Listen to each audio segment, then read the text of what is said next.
I think we're right about at 6 o'clock. It's August the 6th.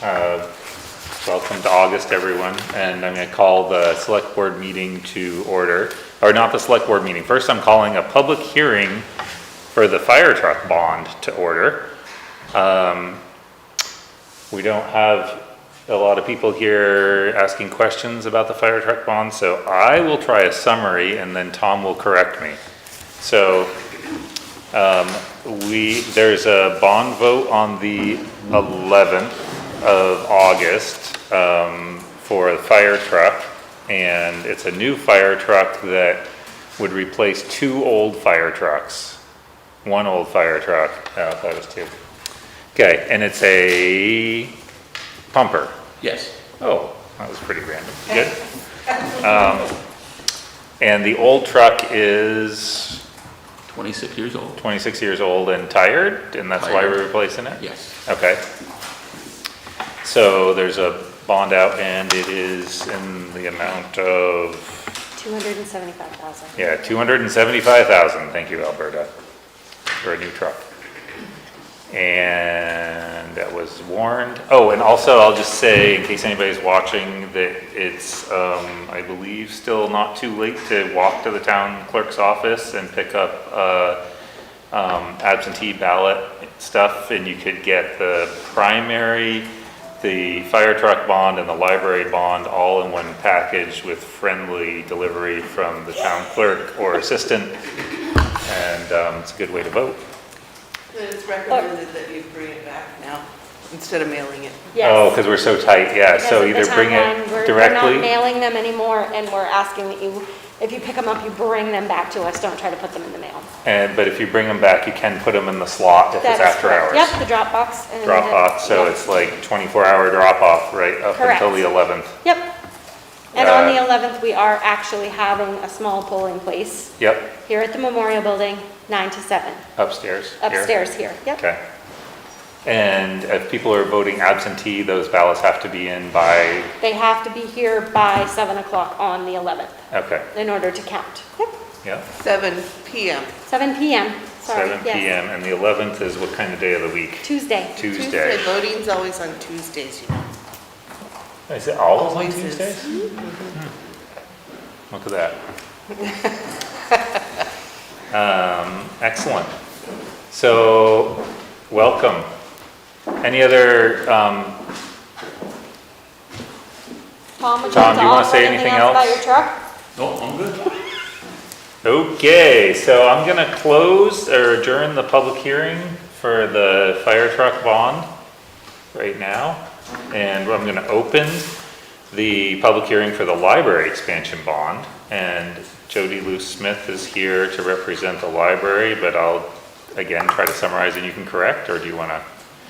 Okay, so the library has been working for quite an extended period to come up with an expansion plan that suits the historic structure of the library and suits the needs of the town.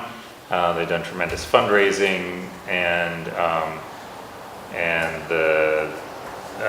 correct, so you're gonna have to jump in, but the expansion is on the order of 1.5 million or something like that. 1.69, and the amount to be funded by bond in the bond vote is proposed to be 500,000, correct? 550. So 550,000 out of a $1.6 million project. So, and that is, and you have all the other funding. Oh, but I think we're short $2,496 out of 1.69 million, so Yeah. we'll make that. Did you say 2,000? 2,000. She said that. 2,000. We're there. About almost $2,500 away from having it. Wow, congratulations. Thank you. It feels huge. It is huge. It is huge, yeah. We definitely, last week was phenomenal. We had over 40,000 in donations last week. Wow, and this is actually money you have, this isn't promises. This is money you have, yeah. Yeah, some of the 1.1 is pledged. but Yeah. Yeah. you know, this much this year, this much next year. Yeah, sort but of it's a thing. small, it's a pretty small amount.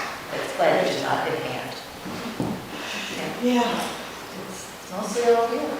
So I will reiterate that the way this is being voted on is at August 11th, Tuesday, there's voting here in the Memorial Building upstairs in this room.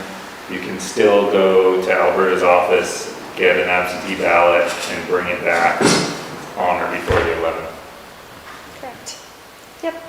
So voting on primaries on the fire truck and the library. Yep. And everybody should vote because, you know, you should. Anything else the select board or the library wants to say about this? All right, so I'm gonna close the public hearing on the library expansion bond. Thank you, Jody. And we're gonna, now I'm gonna call a regular select board meeting to order. First thing is to set adjust agenda. Does anybody have any changes? We have a fairly long agenda to contend with. Do we need to talk about the economic development loan adjustment that we got? Policy. Well, we've talked about the policy, but we had a specific request. Do we need to talk about that in executive session or? Yes. We have an application, is that what you're saying? Oh, I see, it's on there. Okay, sorry. Yep, yep. The 9:45 is hard to get. Yeah, I got it. Yep. Anybody have anything else? So we're gonna roll with the agenda as written. First thing is the next thing is to approve minutes from last time, which was way back on July the 16th. Could we have a motion to approve those minutes? So moved. Second? All right, so any changes or comments on the minutes from last time? But they were good, so. All right, so all in favor of approving the minutes as written, please say aye. Aye. Aye. Any opposed? Motion carries. Next is communication from the audience, which is looking a little thin tonight. I'm pretty sure. Unless one of you guys has any commentary as just audience type. No? Come on. All right. Next is road foreman report. We have Tom Fadden here to tell us what's been happening on the road crew side of the world.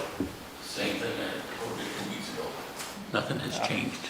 Nothing, but you need to remind us because we can't possibly remember 2 weeks back. Oh, okay. Well, we managed to get out and grade some more roads after the low storm, but we didn't get hit at all. So everything held up well.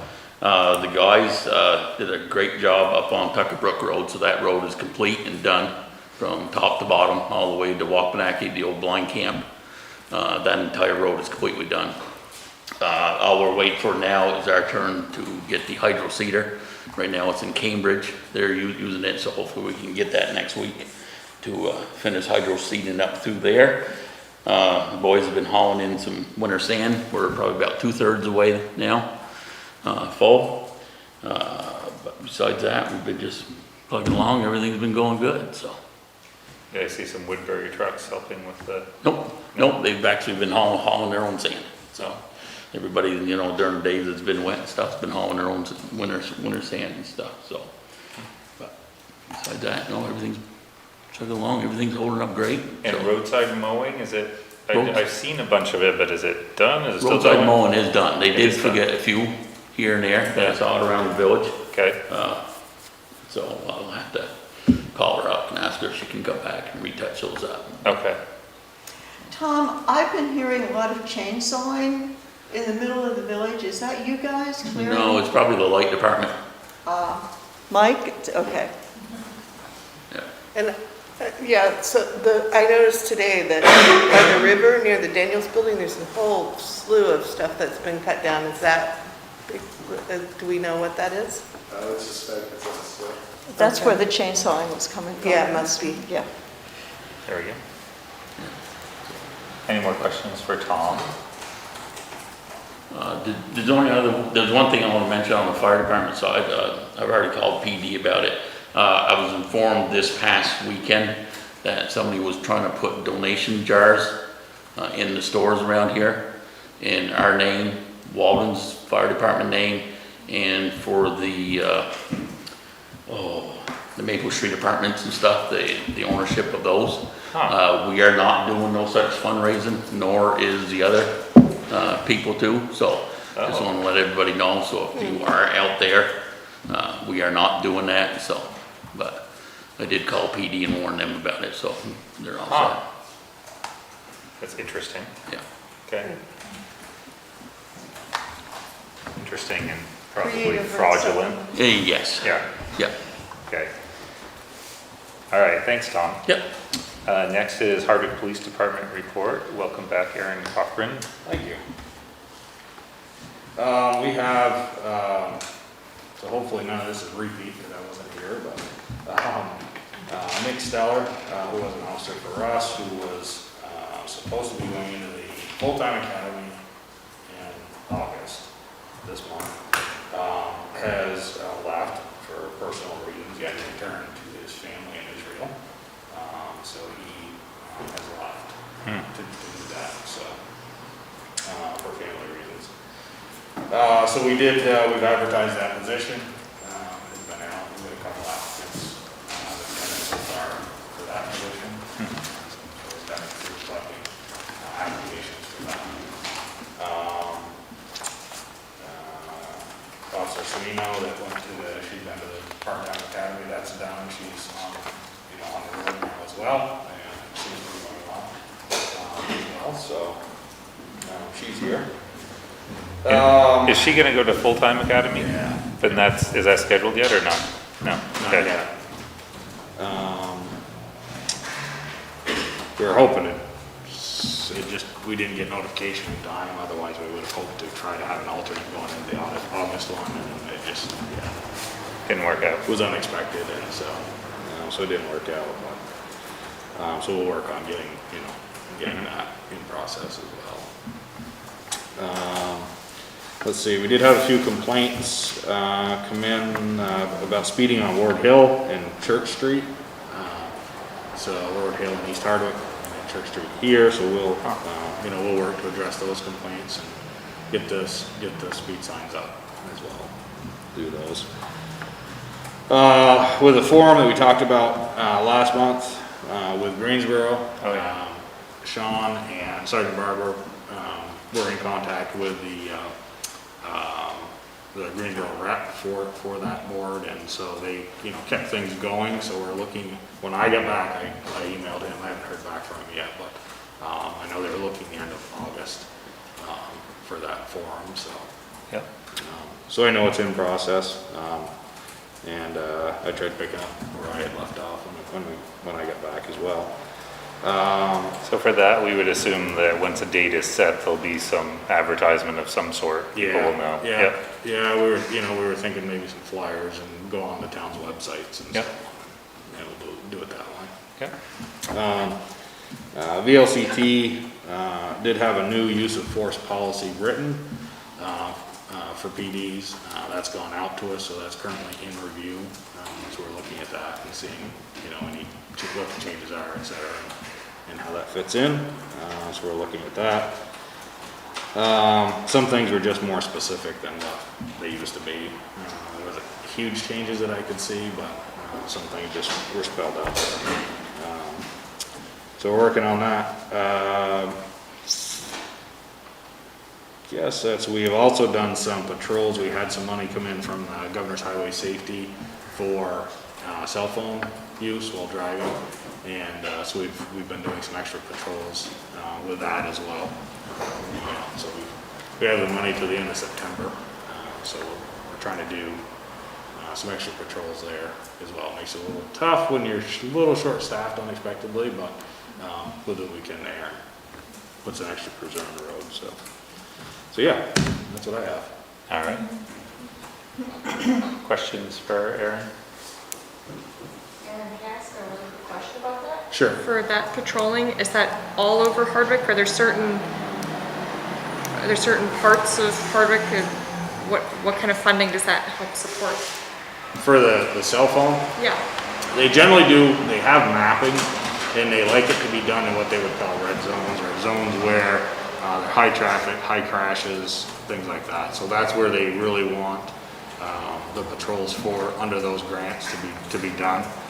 So they look at primarily where the majority of crashes occur in Hardwick, and that's what they're looking at for us to concentrate most of our efforts in those areas. Great, thank you. Hardwick and Greensboro too. Hardwick and Greensboro as well, yeah. All the high traffic areas in Yeah. Greensboro, yeah. For the villages. Majority of downtown, because you're seeing, some of them are a little skewed because you have parking lot crashes too in that, in the downtown as well. So, so we obviously do venture out to other areas, but yeah, we do a lot of patrol within the village areas for that. Great. Yeah. So- And it's easier to see somebody using a cell phone at 25 or 35 miles an hour than it is at 50, so, yeah. So when you're driving, remember, it's not legal to talk on your phone up here. Talk, text. No. But Any if your electronic- phone's built into your car though, you can be Yeah, like you can this, do and that. that's legal. Yep. Yeah. Any Okay. electronic device, actually, any Yeah. handheld electronic device. So, Yeah. So many of them go by here holding it out like this. Apparently they think that's far enough. You should deputize Alberta.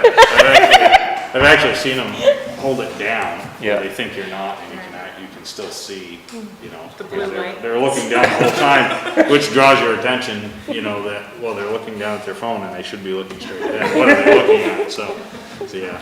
Yeah. All right. All right, thank you. Sure.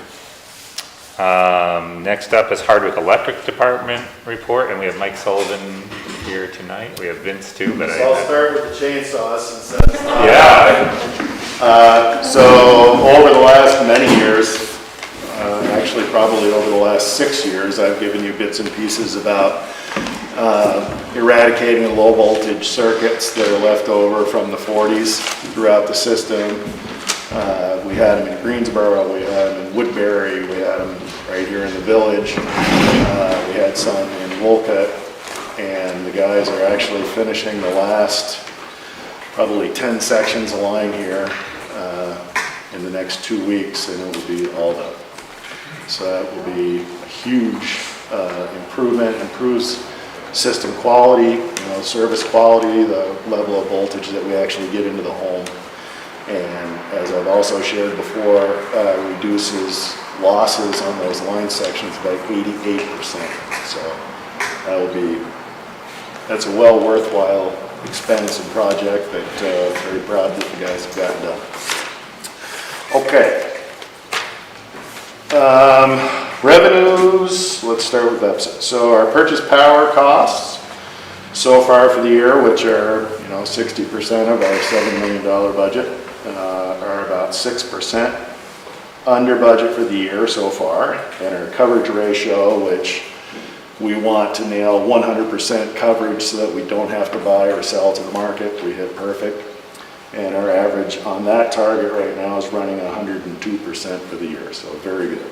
So, on that, does that mean they essentially you've contracted for all the power that you're buying, so you're not buying? Yep, so we actually had full coverage plus 2%, which is really good if the market's high, because the 2% gets sold back to the market.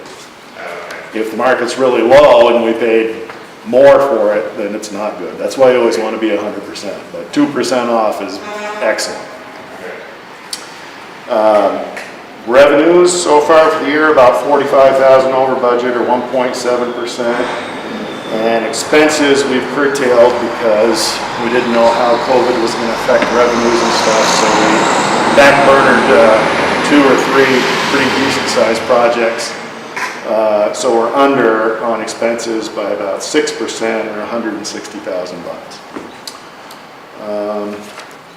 We had 2 celebrations today. Our 2 junior line workers completed their 4 years of schooling and 8,000 hours of on-the-job training and are now fully qualified journeyman line workers, so good for them.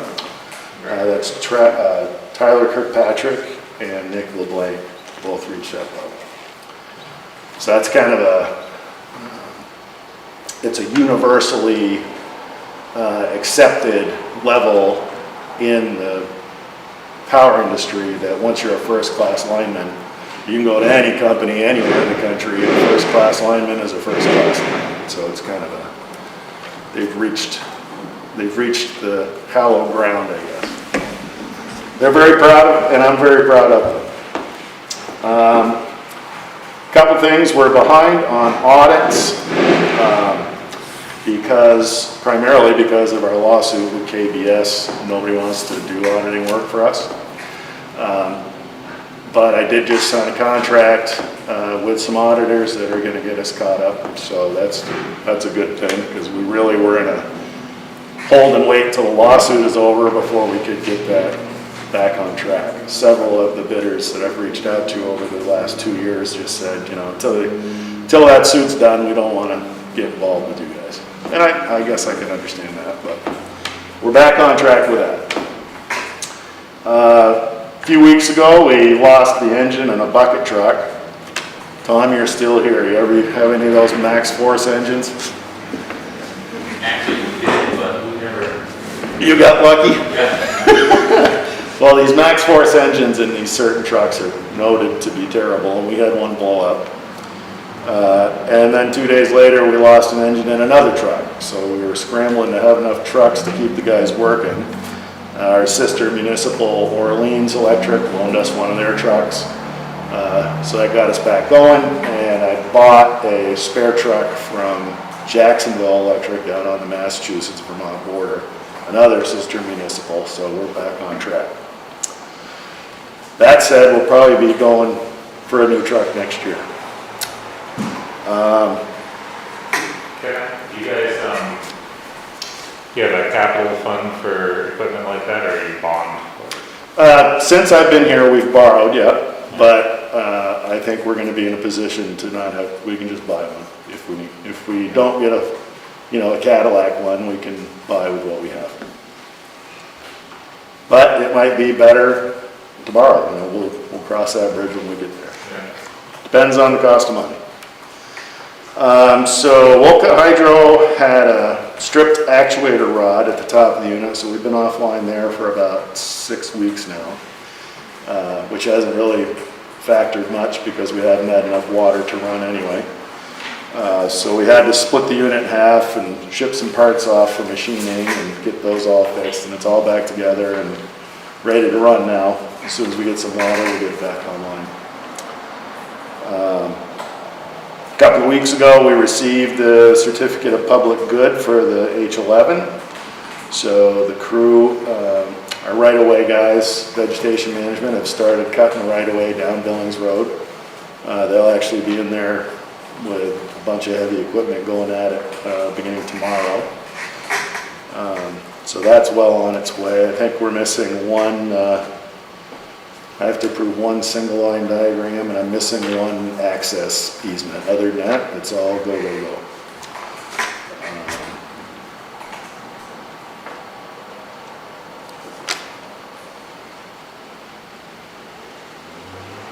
We have another project at the hydro, the surge tower. Have you all been to the hydro? You know what it looks like, a great big steel tower that sticks up in the air.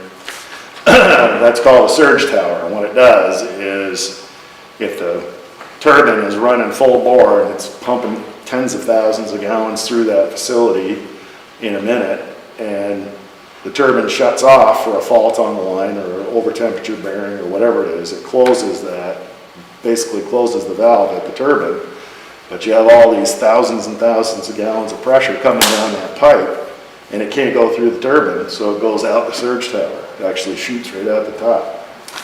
And over the years, that water comes down and it rains on the foundation and eats away, eats away, eats away. So it's all spalled now to the point that it's almost round, like the surge tower. And so we're going to be going out to bid to get that thing all replaced. And also, there's two saddles that support the penstocks coming in and out and that are deteriorated, so we have to get those fixed too. And this is a priority because, or it's an important thing to get done because in one of my previous lives up at Citizens, we had a surge tower actually fall over. And by the time we got the head gates closed up at the dam, the powerhouse was buried in silt and mud and basically destroyed. So the last thing I want to do is ignore this and let that thing fall over. So I'll open up to some questions. Anybody got anything for me? Do you know what's going on at the Venus block, that they're gonna have the power out for a period of time? Yep, that's part of this, the last transformer banks that need to be swapped out as part of the conversion. And do you have any idea when that's supposed to happen? The guys will come and talk to you personally. They'll schedule it with you. Yeah, he came in today to ask, what our hours were and stuff like that, but he didn't know when it would happen. Yeah, they didn't give me the schedule of which ones are when. I know they did 2 this morning, and there's probably, like I said, maybe a dozen or 15 customers left, and it'll be all done.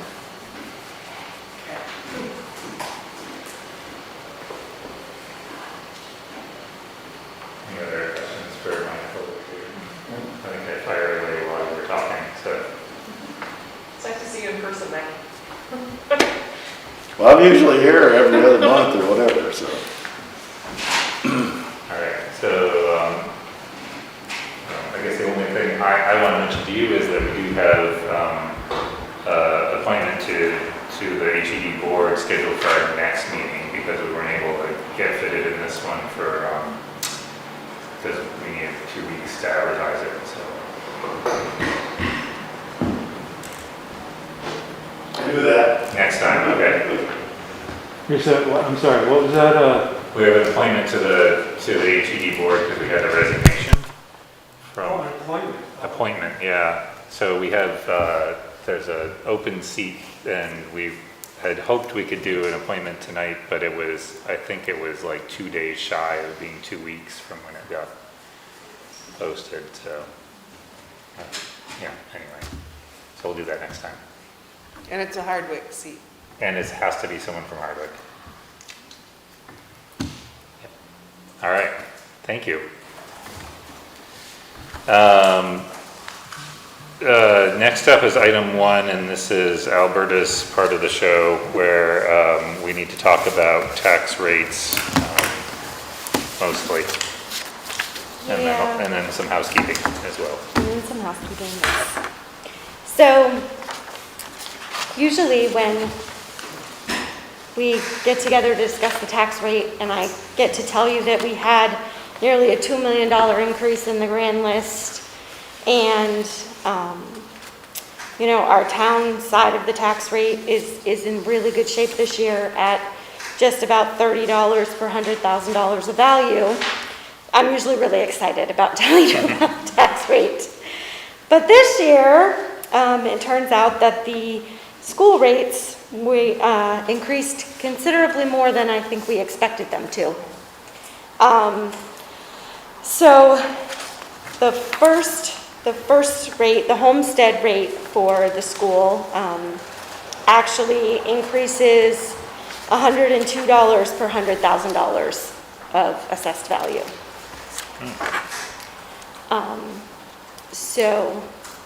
And then the non-homestead rate increases just shy of $98 per $100,000. So, tax bills, when they go out in a week or so, are going to be larger than people are going to be happy about. I unfortunately don't have any part of or anything to do with how the rates are set for the school. Those numbers, as I sent you guys, and I can put up on the website, they come directly from the state, already figured. They have nothing to do with us as far as setting them. So, And it has some, there's some impact of what the town votes for a budget for the schools. yes. but then even that doesn't directly determine the tax rate because that goes to the state and the state runs it through their formulas. Right. Yeah. So it has a lot to do with state aid to education, federal aid to state aid to education. So it all goes kind of to our budget goes out to the state of Vermont's education board, and they make a determination of what they can afford to help us with, and then what the town itself needs to come up with for their own budgets. Why the increase was so much? I'm sorry, Lucian, Oh, yeah. Oh, did you get any feedback from them on why the increase was more than usual? I did not this year. I did not. I knew that they were predicting, when that they were on the news back in, I think it was the end of May, that the rate was going to be higher this year. Overall, all of the schools were going to see an increase, but I think it was 11 cents or something that the base rate was up this year.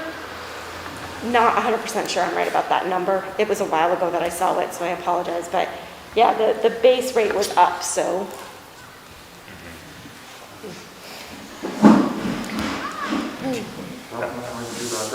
Albert, is there any way that, I'm new to the tax rate this year, but is there, what's generally is there anything communicated when there's a major change? Like this, or is it just, this is your tax rate? It's a tax bill you get. Okay. That's your communication. Okay. Yeah. I'm a renter, so I've never received a tax bill. So no, I mean, when we as the town go to town meeting, you guys have set a budget, and we usually have some pretty concise numbers as to what we think our budget is going to increase the tax rate.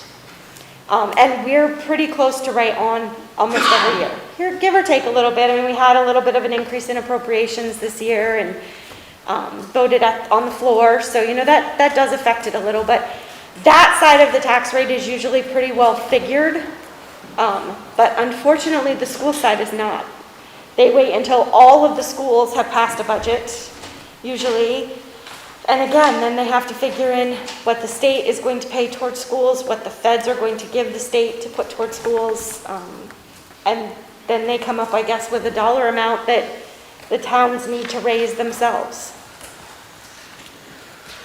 And usually the second to third week of July is when they send me that sheet that tells me what the town of Hardwick needs to bill as rates in order to fund the revenue that we have to turn over to the schools. So then I really appreciated how well broken out this was. And especially the bolded parts about the education tax. And so am I reading it correctly that so what was voted on at town meeting is that tax rate in here? Is that the municipal tax rate that is in this document, or that's So not? what gets voted on at town meeting is the budget for the Okay, town. okay. When we have, there's also the school budget vote on the same day, at least for the elementary, but when we vote in the town meeting, when we vote on the budget, the wording of the article, I believe, is, does the town vote to support a budget of whatever, 3 million and, whatever the budget is, and authorize the select board to set a tax rate to raise the same, something like that. So when you're looking at the document that I actually gave you, Kaylee, the first number, the taxes to be raised, that is in your town report, would be on page 8, and it would be the total budget minus all of the money that we expect to receive as revenue. Okay. So that's where I get that number that I start building the tax rate from. And am I right in the wording of the I believe- article I that believe it you says are. something about, since you've got the town report open? Yep. Shall the town vote a budget of $3,465,000 to meet the expenses and liabilities of the town and authorize the select board to set a new tax rate sufficient to provide the same? So since that was approved by the voters, that authorizes us basically just to set a tax rate that meets that budget that was approved. Now, this year is different a little bit because the legislature has made a 1-year change saying that towns can adjust their tax rate, you know, like the select board we could choose to change our tax rate, and we can consider that, and we don't have to vote on a tax rate tonight. Right. Albert is not needing that from us tonight, but if we did think that it was important for the town to lower the tax rate, we'd have to figure out where we were cutting our municipal budget. We couldn't, of course, cut the school budget. So we'd have to figure that out. And The one thing we do know now that we didn't know when we did the budget is what the actual grand list is. But there's That's not true. a huge change there. right, and all We similarly. never know what the grand list is gonna be until. We're always after we've done estimating it. about $1 million increase, but you're right, we don't know that for sure until we get to this point, so. And similarly, we don't have any greater insight into the effect of the COVID-19 pandemic on local economics. Really, I don't think. I mean, I don't have any greater insight right now. So when do we typically vote on the tax rate? Is it, So we almost always vote on the tax Now. rate now. Okay. So when our tax bills go out, they actually go out with 4 coupons across the bottom, thank you, Eric. And those are not mandatory payments. The only thing that to the town of Hardwick that's mandatory is that the entire amount owed to us is paid on or before May 10th of each year.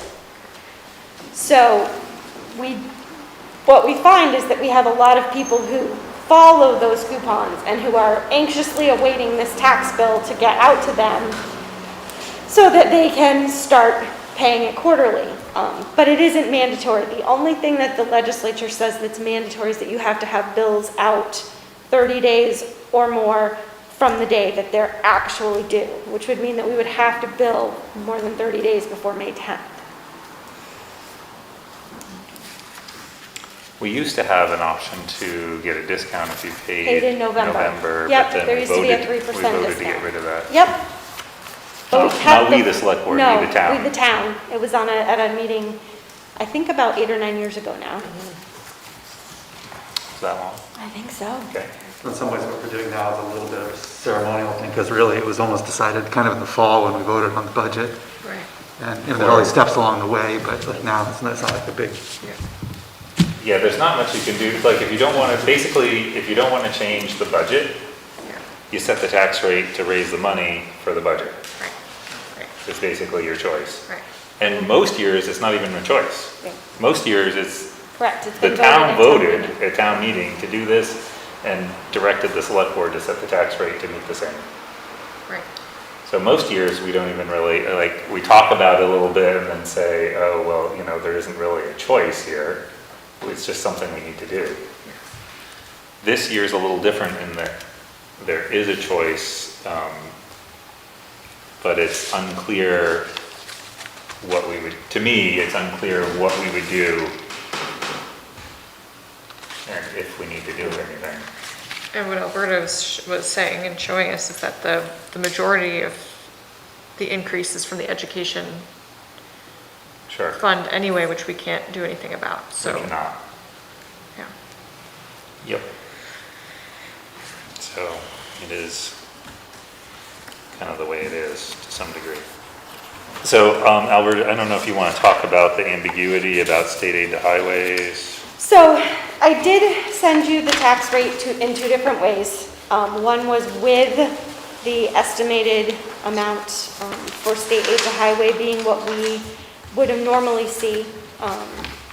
And the other, but the reason that I sent you it without the state aid to highway being what we would normally see is because last I knew, beginning tomorrow or Monday, the legislatures are getting back into session to discuss some things, and one of those is the Agency of Transportation's budgets and or state aid to towns in Vermont regarding this year's payments.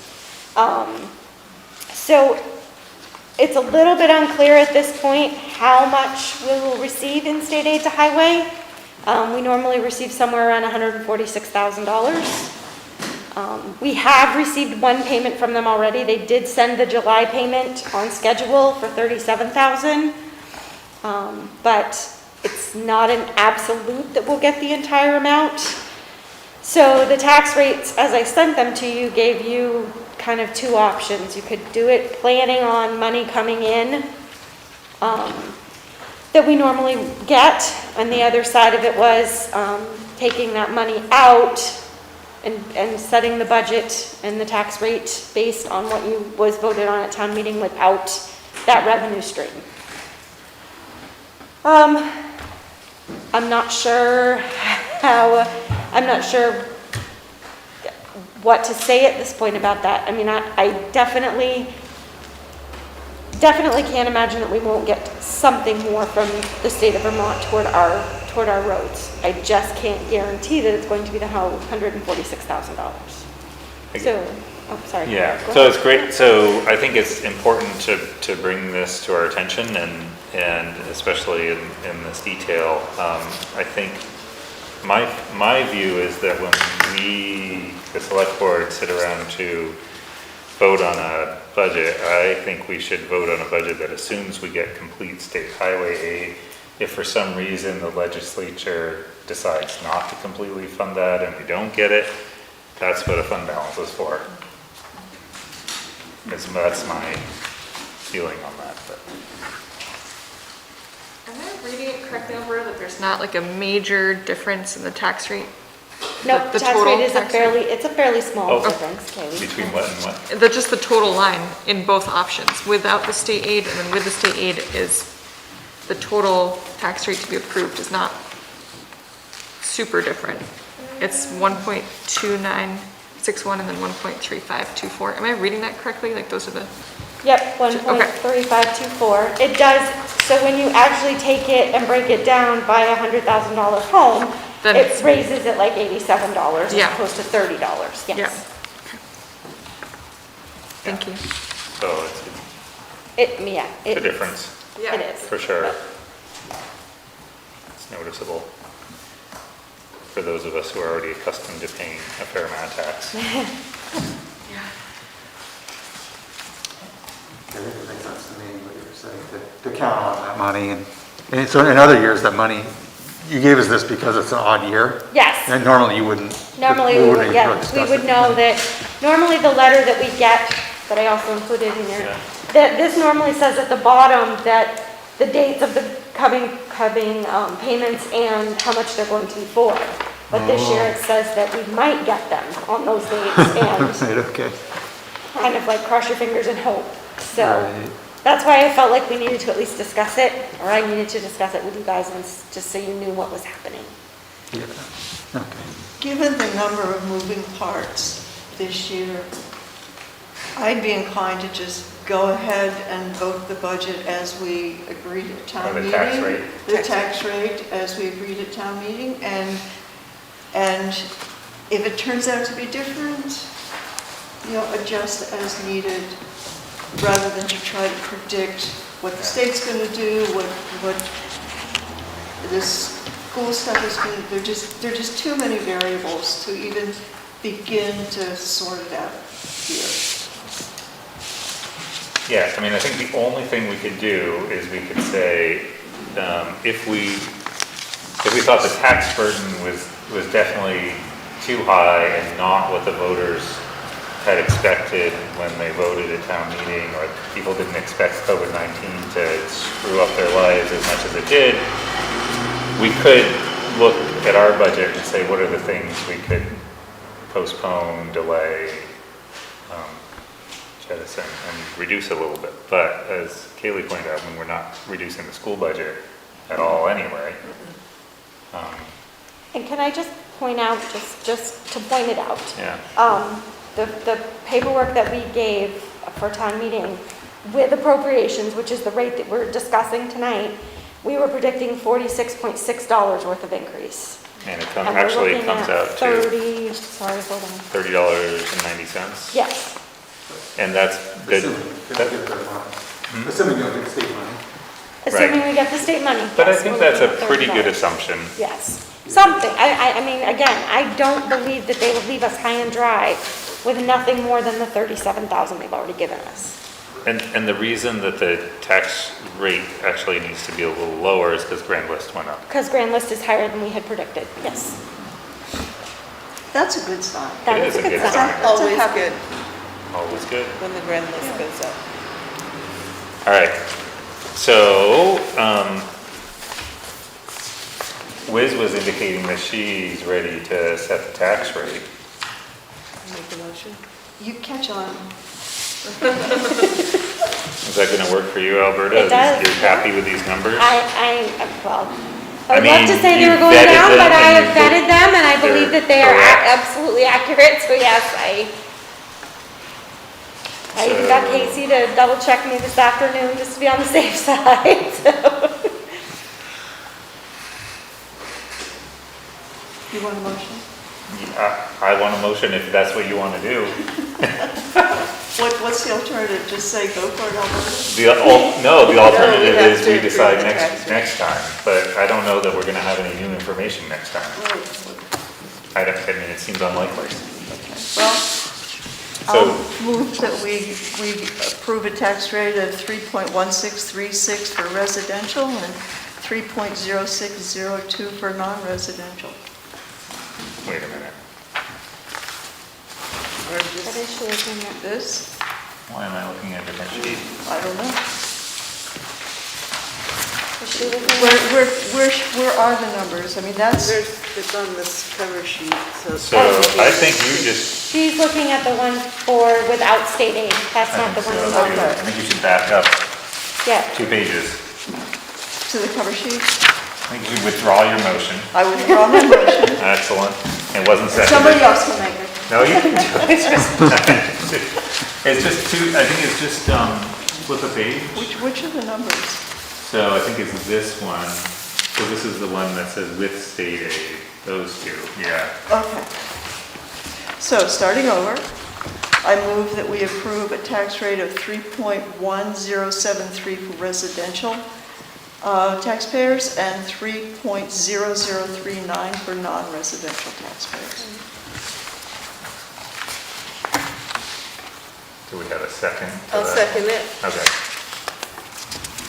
Do we have more discussion? So those tax rates include municipal, local green, and homestead. That's the total tax rate.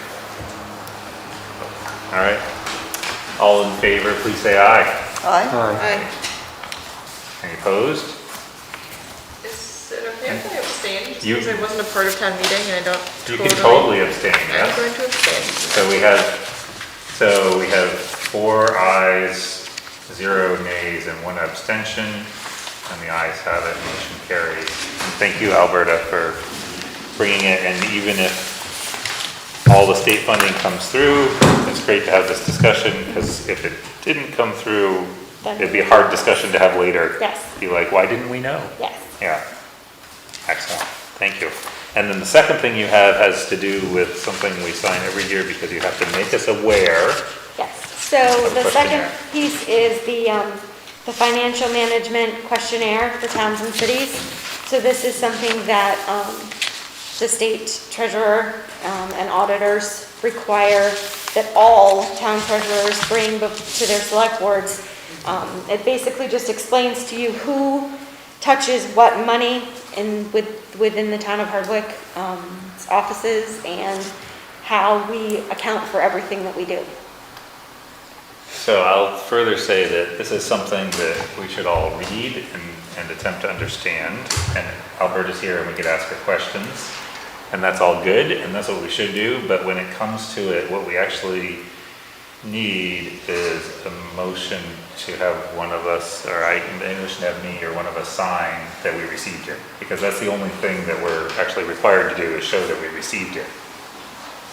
We don't have to agree or anything else, but you have to receive it. So, but now, because Alberta's here and it's in front of us, would be a great time to ask questions if anybody has any.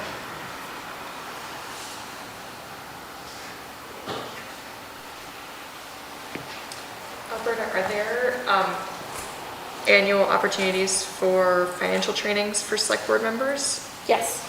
Great. Usually in the spring, right after the election, there's usually several that either BLCT Yeah. or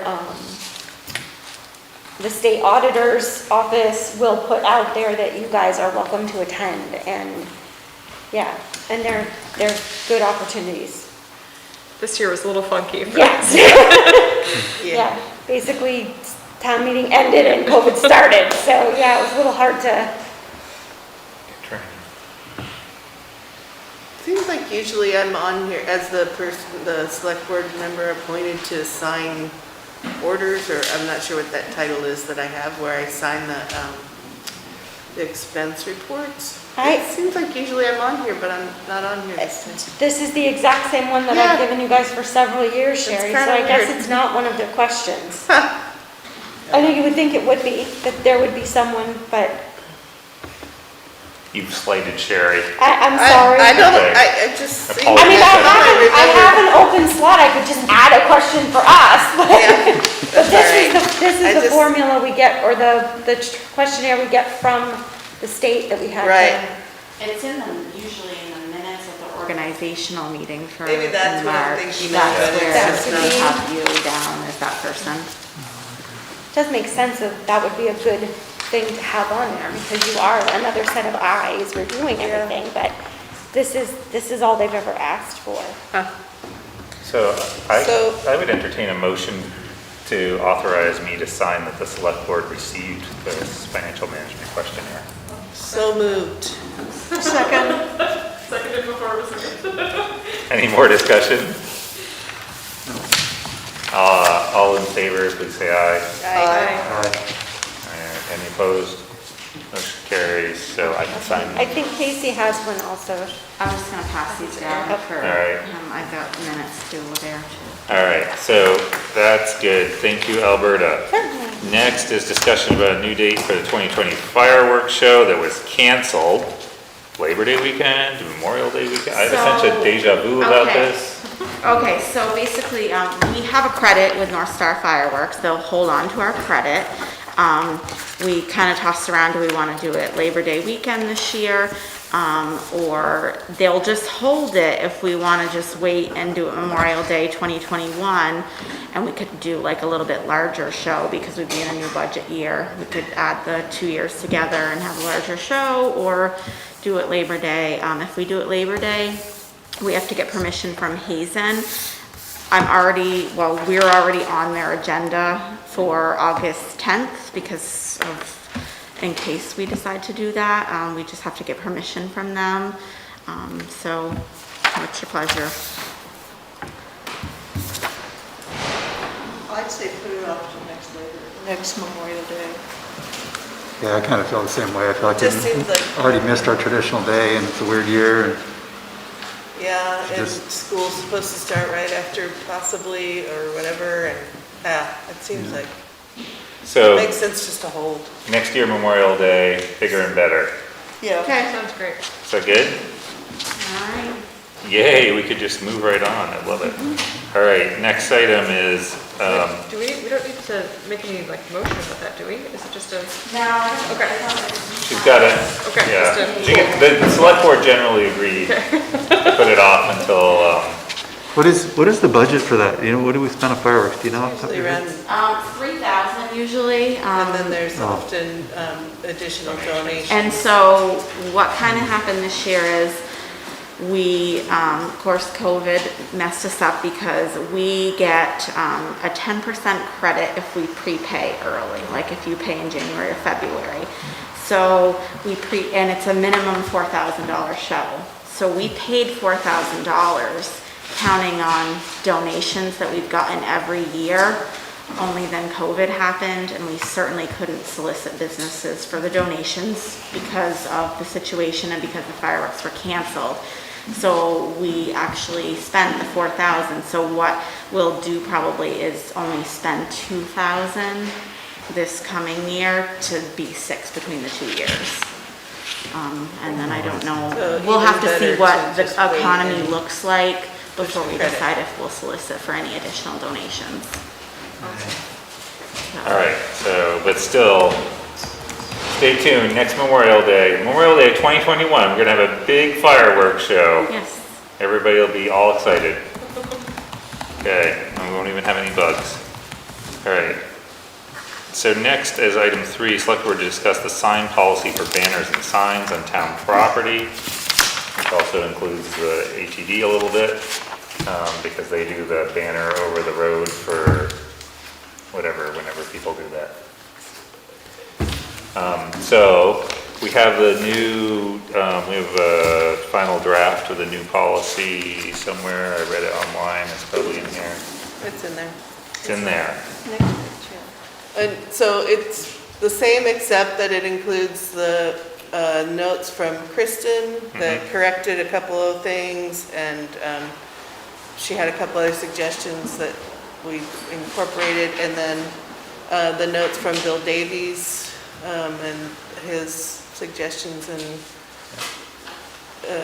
It's all fine-tuned. additions, deletions were incorporated, and so now it's just I don't know what else can be done to it. It could be approved. Yeah. Well, I've been thinking about this. Okay. And have a bunch of things I want to say about it. One thing is that I don't know if you saw the thing I forwarded, I think it was this afternoon or yesterday, about the First Amendment. And I feel like we can't, I think it's the second paragraph here, second actual paragraph. I think talking about hateful symbols and intolerance, I think we can't do that because we can't, my understanding is that we can't make judgments based on content of the signs. We can say whether there are signs there or not. We can say how big they are. We can say whether they flash or not, but we can't say anything about the content of the sign, that's my understanding, unless it's inciting immediate violence or threatening the president or, a few exceptions like that. So I think Did you we read need to rethink that. the notes from Bill? Yeah, and my Because interpretation of he commented that about that was, as well. right, he thought it was a great idea, but it sounded like he liked the idea, but that it probably wouldn't stand up in court was basically how I read it. And I think that we're setting ourselves up Well, by policing content. So I guess I'm concerned about that. his recommendation was to remove some of the language, which I don't have that reference right now, but I removed everything that he recommended. So, I mean, I don't know, what else would you like to take out, I guess, would be the thing. How do you want to change it so we can have a policy that exists? Well, I think that, I guess the way that since I've been looking into it, I feel like it's either all or nothing. Like you either have signs and it's a free for all, anybody can do anything they want, or you have no signs. And I think that we just can't police what's on the signs at all. So we'd have to take. I don't think reference this to does police what's on the signs. It just, I don't. Well, it's talking about symbols and language, which would be what's on the signs. So I just feel like,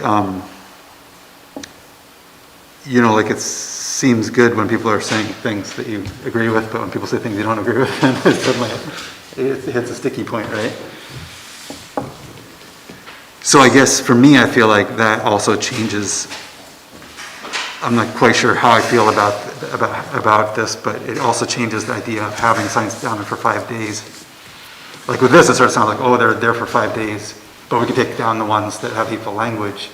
But if we can't take down ones that have hateful language, then whatever ones are there for 5 days could be anything. So is it resolved if that last sentence of the third section is just removed? Does that resolve it for you? Let me see, any posting of... Well, there's also the select board reserves the right to make the determination of any, well, that sentence, we might need to edit that sentence too, but the select board reserves the right to make the determination of any posting that contradicts our community goals and standards. So really, I think that whole paragraph would have to go. And we could say the first sentence, but it wouldn't really relate to anything because we can't police it based on our values.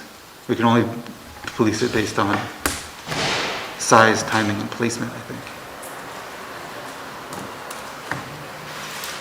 Lucian, I thought a lot about that thing that you said. What's that? And I'm aware, I just double checked, that the concept of free speech had no clear limits put on it until 1917-18, when Oliver Wendell Holmes wrote in opinion in a case that, yes, we support free speech, but you may not yell fire in a crowded theater. And he was clearly looking at public safety. Hate speech in this country has been allowed, legal, and even government supported up until about now. And so the whole notion of hate speech has not been adjudicated. And it seems to me that we could go ahead and do this. We're not the only group. I mean, we're not going to bear the brunt of every lawsuit about hate speech, because this is being done all over the country. It will be challenged. It will go to court. And if it's not upheld, then we can take this out. By leaving it in, we are stating our intention to discourage it.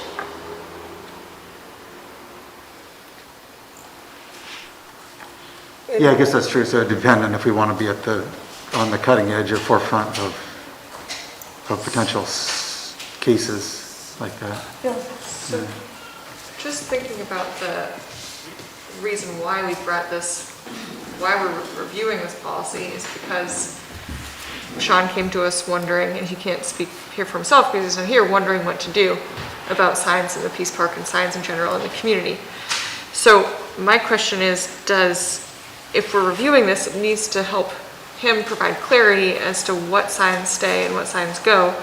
There are multiple places in the document, which makes sense, saying the town through its select board reserves the right to allow, restrict, and or forbid the use of town-owned property for such purposes. And then again, at the end, it says the town and public works and the police department, everyone, basically everybody underneath the town umbrella is authorized to remove any postings that are in violation of this policy. So my question is, like, how is that different than, do we then need to have the two sentences that you're talking about, Lucian, if we're essentially saying in other places that we're giving the town agents the ability to take down a sign if they're in violation of the policy? Like, is it confusing to have it be said in 3 different ways, I guess? Or is it not clear enough? Is that last statement not clear enough for, say, Sean or Tom to take a sign down, if need be? Does that make sense? Well, I think the rub point comes in that paragraph is, who's going to decide if it's a hateful symbol or intolerant, and who gets to decide that. And so I think if we're saying, well, any sign can be there, it's a free-for-all for 5 days, anybody can count to 5 and then take it down, which, is still a problem in itself, but I don't think we need to get the weeds on that. But, so in some ways it doesn't really, I think most of the time that'll probably be fine, right? But there will be times, and possibly we will be tested as to what that is, and possibly we will then be have to defend our decision that something happens, we think it's hate speech, somebody else doesn't, But to Sherry's point, if we took that last sentence out, Yeah. that specifically named that, it's still, in my mind, this policy, even without that, is saying that it's up to the discretion of the town and the select board to remove signs that are not in alignment with the policy. So it's still And the up to a existence of the choice. policy you know, itself gives guidance for people who care to look at it, or for us to, have some sort of play our role as, leaders. Did you get a look at this municipal engagement for diversity, equity, and inclusion that was sent, the link that was sent from? Oh, I did look at that briefly, yeah. Because it's one of the points on there, the second point, is that the municipality should look at the language and imagery on municipal website, public comments, signage, publications, applications, social media posts, all this stuff. I mean, we're right in line with doing the things that they recommend that we do as a town to give guidance for these things. Well, that's totally different, because that's the town website is different than what the public can do. So the town website, we can police the town website, we can say whatever we want. But this is a signage policy. What's So that? it's what we expect, what the town expects on town property. It doesn't affect anything but town property. I think what No, but it Lucian's affects the, maybe getting at is that there's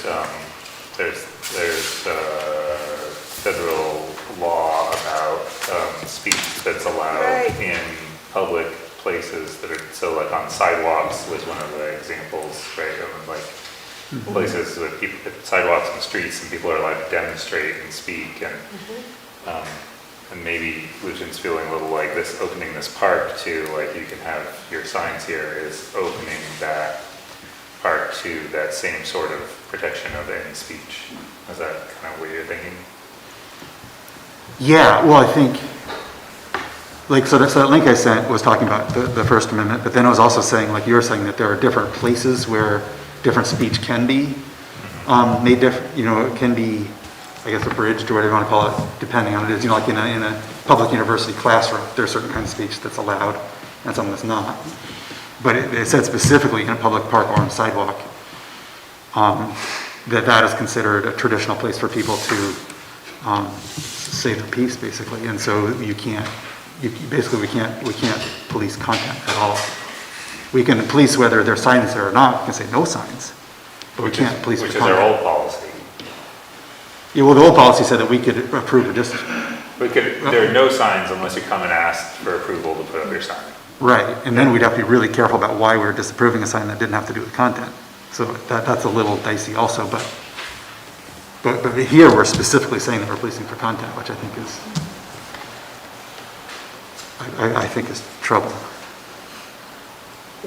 The old policy, I mean, the problem that we had was that signs went up and none of them were approved or disapproved.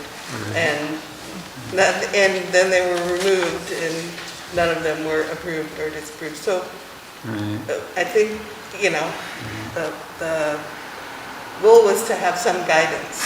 Yeah, and I appreciate that. Those who would choose to look at it. Yeah, and at the time, Inevitably, I agree. there will continue to be things where people just do what they want to do when they feel like the urge to do it.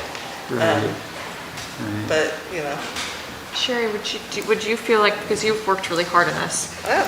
would you feel like it would be enough to have the first big paragraph really kind of stands on its own. It talks about the First Amendment and installations. Would you feel comfortable do you think it does what we were trying to do if that's the main part of the policy? Sure. I mean, if we decide that it does, it does. I mean, yeah. My goal was to create a policy that replaced the two that were out of sync with anything, and the third that we didn't even know really existed. And so to update those and create some sort of guidance to address what happened with the signs that were removed, et cetera.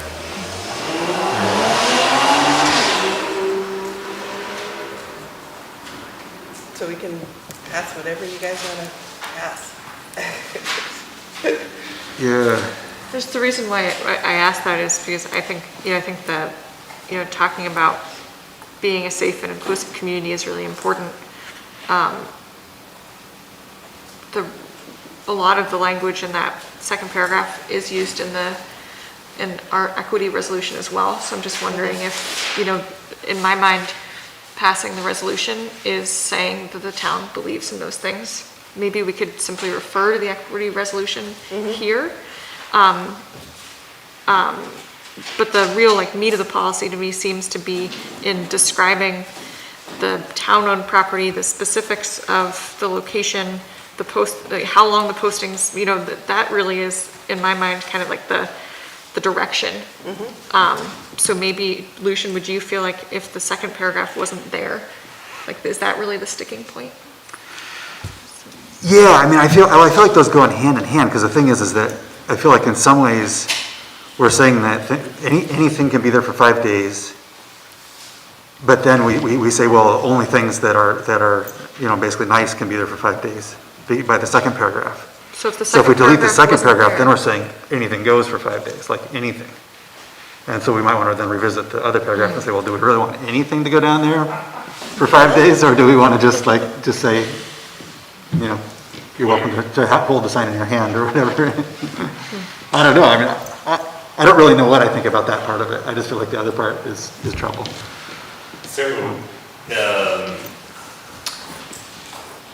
So are you, Lucian, are you thinking that in some ways you'd like to revert back to like no signs?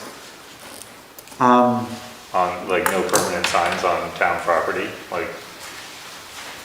I mean, I have mixed feelings about it, about that part of it. Because I like that it's a sort of a forum down there, Yeah, but at the same time, it could get really messy. yeah. So I guess I can go either way on that. Yeah. Personally, I have only one quibble with this document.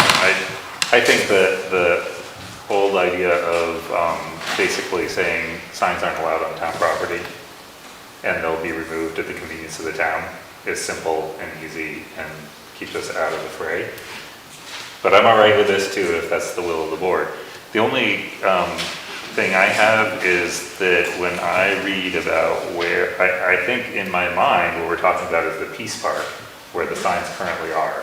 However, if I didn't know that, and I read that they're only allowed in the public park adjacent to the Hardwood Gazette building at 42 South Main, or securely fastened pedestrian bridge park adjacent to the Gazette building, or to the, located between Main and Daniels building. So to me, I guess that's not clear, that location adjacent to the Gazette, because there are parks on both sides of the Gazette building. No, They're not? there's only one park on one side. The other side is the bridge. And where the picnic tables are on the other side? That's, well, You it's could- sometimes referred to as like the gravel park, but it's Yeah. about as wide as this table. I mean, I it's know not, that. it's not a park, yeah. Yeah, I think we could put that in there, Peace Park, somewhere. Well, then, What, if do you that's the wanna, only are place you that's saying a that you park, just wanna name it the Peace Park? I was gonna say, I would say, instead of saying adjacent to the Gazette building 42's, Then do we have to put a sign I up? would say and on the, that that's the Peace I would say on Park? the north side or whatever it is, north side or Okay. northeast side, Well, then- I'm not sure, instead of adjacent. Whatever defines it better is fine, yeah. Or if there's an address for that park, even better. Maybe there's not. Anyway, No, it says public park, you could say in the public Peace Park. Is it officially named that, or is that just sort of an old, Good question. it's not in, is No that in idea. town? No. not officially named that, says Tom Fadden, keeper of roads and grounds. All right. So I want to bring up one other thing. Saying north, You can of make it one is other more thing. specific. I guess I feel like the select board should approve art displays on town property, in addition to the leadership of the organizations. If we could add, and the select board on the end of that paragraph. Where, sorry, art is where, help me, orient me. Which paragraph? It's the one just below the one that we were talking about taking out, maybe. Number 1, 2, 3, or 4? 3. 3, okay. The extended public art displays may be installed on Starts town with owned property. extended public art It's the fourth displays. paragraph. Fourth. Okay. I don't know, I don't know if I see the need for that but that would mean that we would have to approve the sign that just went up in front of the Judavine for their fundraiser. That would count as a piece of artwork in my mind that we'd Yeah. have to approve. Would our step then be to say, I'm sorry, you have to take that down because this wasn't approved by this, like, is that essentially what this in my mind is saying, that that's okay, that it's okay if the Judavine Memorial Library of their own accord decides to put up a fundraising sign, or if the Historical Society decides to put up a sign that says the chamber players are playing here. I just don't know if we can move quickly enough to approve those signs for those generally. I mean, I'm just wondering, Well, it's not signs, I don't this think- is no. extended Extended public public art art. display, so it's public art. Yeah, those, I So would it pull that would part. be, I mean, one would assume that there would be planning involved in, probably enough time to make a select board meeting. I mean, you know, Okay, so I'm feeling like it just, we're not gonna, is somebody gonna make a motion to approve something on this tonight, or should we, because if we're not, we should probably take it back offline, rework, and come back, because, Revisit it next time. I'm gonna get hungry by the time we're done. now we're all. Sounds good. And then we're all in trouble. So, would it be Okay, helpful? who's gonna rework it? Because I no longer have time to do it. Well, I was a loudmouth tonight, I'd be happy to do it. But, and you can send it around. sure, I'll do that. Okay. Thank you. Let's move on to item number 4, select board to discuss replacing the water and sewer truck. This is the moment we've all been waiting for. Apparently the sewer truck is broken in half or something. Pretty much, yeah. So we have to throw it away and start again. And I believe that someone, Sean, Casey, Tom, someone has looked into some options for us. Then none of I believe the bottom line was that none of the used options looked particularly appealing when they looked. No. I mean, just finance-wise, they were expensive and had more options than we wanted. Right, and so a lot of them were, especially because currently we have the Chevy Colorado, which is a smaller size truck, because that's really all he needs. But when you search for those, and I don't know if you had any luck, Tom, but when I looked, it would be like a 4-door with fully loaded. I looked at searched kind of all in Vermont at those, and $30,000 for a used 4-door Chevy Colorado that had all the bells and whistles kind of thing. Did you find any, Tom? I don't look at used trucks anymore. Yeah. Yeah. So, It's yeah, I not- guess that was the thing is Yeah. especially with the state prices that we Yeah. can get, that's what I was looking at is, the two that I had put on there. I also discovered after this, a Dodge Ram, like a regular cab Dodge, was even less expensive than the Ranger and the Colorado. I do believe, I think Sean and I talked about this, that it would require a cap. Is that correct, Tom? Whatever we get would need a cap. I think that Ram was 22. Yes, it was like 21,890 or something like that. So, but then we have to figure in the cost of a cap, and that must be maybe 3,500, something like that. How much is it? How much? Like 3,000 for a cap? Well, it all depends on the bells and whistles you want to get on it and doors. Okay, so a basic cap. A basic cat you can get for $800 if you just Okay. want to cover it, but if you want sliding doors and tills and it just keeps, What does he have now? Basic cap. I don't know if that cat would fit on anything else. No, but is it No, I mean, basic like, or- is it No, lift it's got ups? tills on it and stuff on the sides. So, It say 2,000 maybe then? There's the 2 doors that open up on the side with shelves on each side. Okay, so, So any Or you can truck, always measure that cat too to see if it would fit anything else, oh, that's a good idea, so. yeah. because that would might be, You 'Cause know, those don't tend to take go it off, bad. Just a hair or something like that, you might be able to just take it off and reuse it. right, So it's one of those things that wasn't planned for. I think I explained all the details. It's a Yeah. 2006, we've had it for 5 years. It's really not inspectable. It's gonna come up in October. And we can't just like weld it and get it inspected. It's not, it's junk pretty much and salvage. And so, we have like 16,000 set aside for a truck right now between water and sewer, because we'll split it between the two departments. So doesn't quite cover it. I mean, we do have funds in the equipment fund, but it's gonna, we'll have to dip into other areas, I guess, but. Right, so the choice is really, I think what you're asking us is, does the select board prefer that you guys shop for a used truck that's within that $16,000 budget, or do we prefer that we want you to look for a new truck that's a little bit more, but would require taking out some money from the capital budget that's not currently earmarked for a truck? Yeah, that would be probably about $10,000. Or, yeah, Give or take. 10,000 or less, yeah, going over, I would say, yeah, with the cap and such, probably 25-ish, 25, 26, so yeah, we go about 10,000 over what we have set aside right now.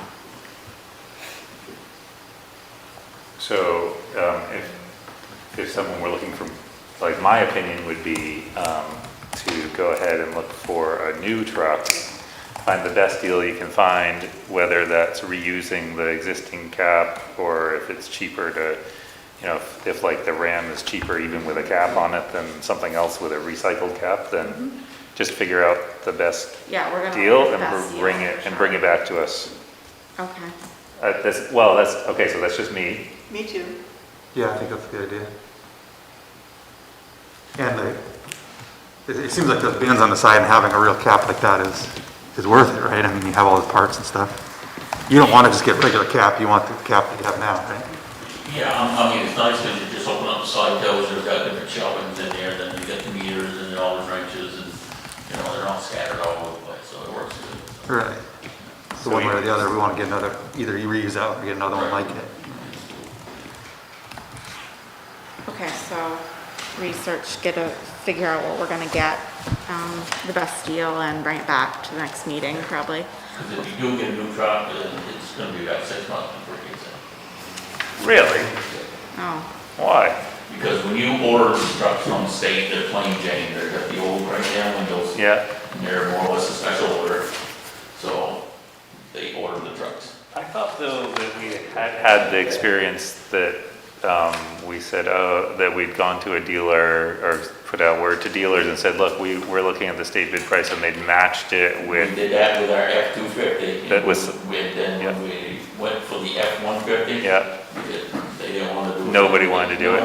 Because they were only gonna make $20 on it, so they don't want to deal with it. Yeah, but now, isn't the climate a little different? Maybe they're. maybe changing somebody their would course tell you again. one. We could try, we could talk to the head honcho down there again, but last time they didn't. So is St. J telling me Is this- that deal? Is this, Well, we can't, we have, well, these trucks here, well, I guess we could. I shouldn't say we can't. We could ask them if they could match this right, price. because the state, there's only certain dealerships. Yeah, So, right. like, we got the Ford F-150 through Formula Ford, so, you know, that sort of thing. so you could send out well, anyway, they're different. Go ahead and do whatever you need to do. Figure out what you think is the best deal for getting the truck that meets the needs, that's new, and bring it back to us, because, yeah, our experience, and I remember going way back with John to look at something that looked like, it looked great on paper, and we got there and we're like, oh geez, that's rusty. And it was only 2 years old. It's hard to get a good, clean, used rig, I think. So you said it takes 6 months. This truck's done in October, right? Our F-150 took about 6 months to get. So that's Right, so another, there's gonna be a gap. well, or maybe that's part of the consideration. If there's something that's, you know, $50 more and you can get it in time, maybe it's worth it. Yeah. Once that runs out, mowing season will be done, and we'll have our other F-150 over there if he needs to run here and there, and do water meters and stuff, but There you go. You got a backup truck if you need it. Okay. Perfect. All good? Casey, that's all you need from us, that we Yeah. Just the direction that we want to head? All right, great. But I'm going on vacation still. You're on vacation? For 2 weeks. Next After week? tomorrow, yeah. Nice. Yeah. Oh, good. Well earned. Next up is, where are we? Item 5 is discuss the pedestrian traffic safety task force recommendations. I don't know why I'm stumbling on that, but we have, Mr. Gross here sorry, what? Can I make the presentation first? It kind of ties in with this, and I talked to Sherry about it. Can you say your name for us, please? Scott Merrill, Thank you. and I'm representing the residents of West Church Street. Okay. For the All of speeding. them? All of them. Wow, okay. You can take that and read it, Sure. if you would, please. Okay. Do you want, Eric, do you want to read it? No, we give it to you. Oh, okay, all right. There was gonna be more here, but no one showed up but me. Oh, well, that happens sometimes. Ross, you're here. Ross, So this is a petition brought to the Hardwick Select Board by the residents of West Church Street in the village of Hardwick.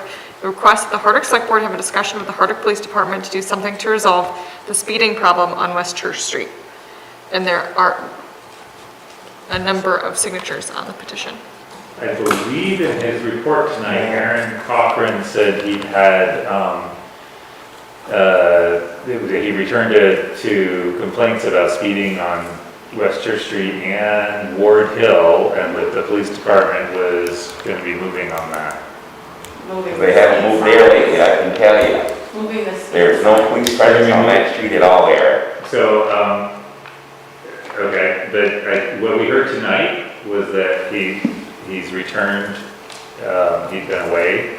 I know that. And that he returned, and he's heard these complaints both on Church or West Church and Ward Hill, and that they're going to be focusing on those And areas. it's more than those streets, because I've heard it from other people also. Yep. So it's pretty much rampant all over town. Okay. I just heard one go by here 15 minutes ago. I think you mentioned one of those signs. Yeah, the speed signs. As part of it. Getting those out as part of it, yep. Yeah. Well, Lucia, you put that sign up on West Church Street 2 or 3 years ago, and he put it right down by where the dentist office is. If you put it there, I actually, before I turned the corner, when that sign was there, it picked somebody up from in front of the Masonic Lodge. So that is not accurate there, and I told him he needs to go further down. I had been up and talked with him, and I might as well bang my head against the wall. So, and I'm not the only resident that spoke to it too. So, something needs to be done. Sherry said it's the same on her street. No, people go fast on that. So it's pretty well widespread throughout the community. So I think just to offer one thing in these small streets is that when people drive by, things feel fast. I know when I drive through like downtown, you know, and I look down the speedometer, like I'm never hitting 25 if, you know, everything feels safe, like that's really fast. But 25 is the lowest speed limit we can actually set per state statute, so. And that is the speed limit on the street. Not only is that the speed limit, but I believe on West Church Street in particular, we put up didn't you put up a little sign that said 20, even though we. There is one there by the dentist office. Yeah, it's not enforceable, but it's there as a Recommendation. Yeah. It certainly doesn't work. So just to throw that out there, we can't, yeah, we can, the police, I mean, I think it So when sounded, people are driving 40 and 50 down that street area, Part of the issue is that this has been going on for more than just the period of time that Aaron was out of town. Yeah. This has been ongoing. a discussion that's been going on for okay, quite some time. So I guess, I think Scott is asking us to make sure that We follow actually up. something does happen okay.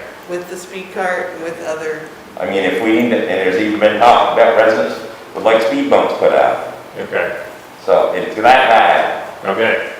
So I'm letting you know. Yeah, Ross, you're also here, do you like to add anything? And state your name? Does the town only have one speed cart? Can more than one be set up in various places, and Scott said maybe a little farther down? Well, the one he put up was, you mounted it on a pole. They're not Right. speed carts. No. They're just those, like, Solid. solar powered ones Yeah. that you'll fix and, but we really cool them. Or two.